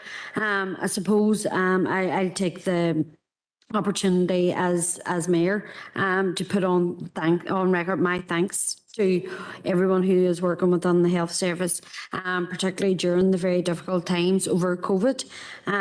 We have seen great changes over the last while, and doctors who have put themselves on the front line, nurses and all medical professionals. So just to put on record my own personal thanks in relation to that.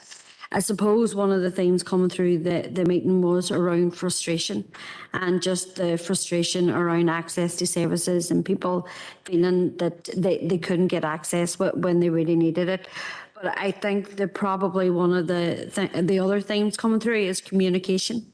And I think that if we ensure that the communication is out there in terms of the multidisciplinary teams, in terms of other appointments being available, then maybe we can start working together. But I mean, that's only part of it. Only part of it. We do need an all government response, and we do need adequate budgets and adequate resources. Garode, I'll just let you back on there. Sorry, I don't want to hug your meeting. Just on the communication point, members might be interested to know that we've had a similar couple of engagements with Fermanagh and Omagh Council. We're meeting with NILGA in the next, well, it's going to be the next couple of weeks. We've been trying to get a date with NILGA with the view to doing something just for all councils, a comprehensive briefing on primary care issues for councils. Obviously, members from this council here will be welcome to attend that. We haven't got the format of it quite set out yet, but it is just to keep that communication at local level alive from a departmental point of view. And so I guess from our point of view, to make sure that we hear what people are saying, but also that people hear consistently from us, what we're trying to do, how we want to do it, and how we're going to work together on it. Thank you, Garode. That would actually be really useful and really helpful to people. So no, we would appreciate that. But I mean, at this stage, we have no further speakers. I think we have thrashed out a lot of the issues that our communities and residents have come to us with over the last number of months, and possibly the last year and a half, where frustrations were starting to really kick in. So it's good. And I know that we did have a similar meeting probably around the start of COVID, when we were looking at the opening of the COVID centres. So I do appreciate your time. I know that you are very busy people, and we're probably taking you away from really important tasks having you here today, but it was very useful for ourselves and our own understanding of the services. So I just thank you for taking the time today, and I appreciate it on behalf of everyone in the council. So thank you. It's me. Thank you, everyone. Yeah, thank you. Goodbye.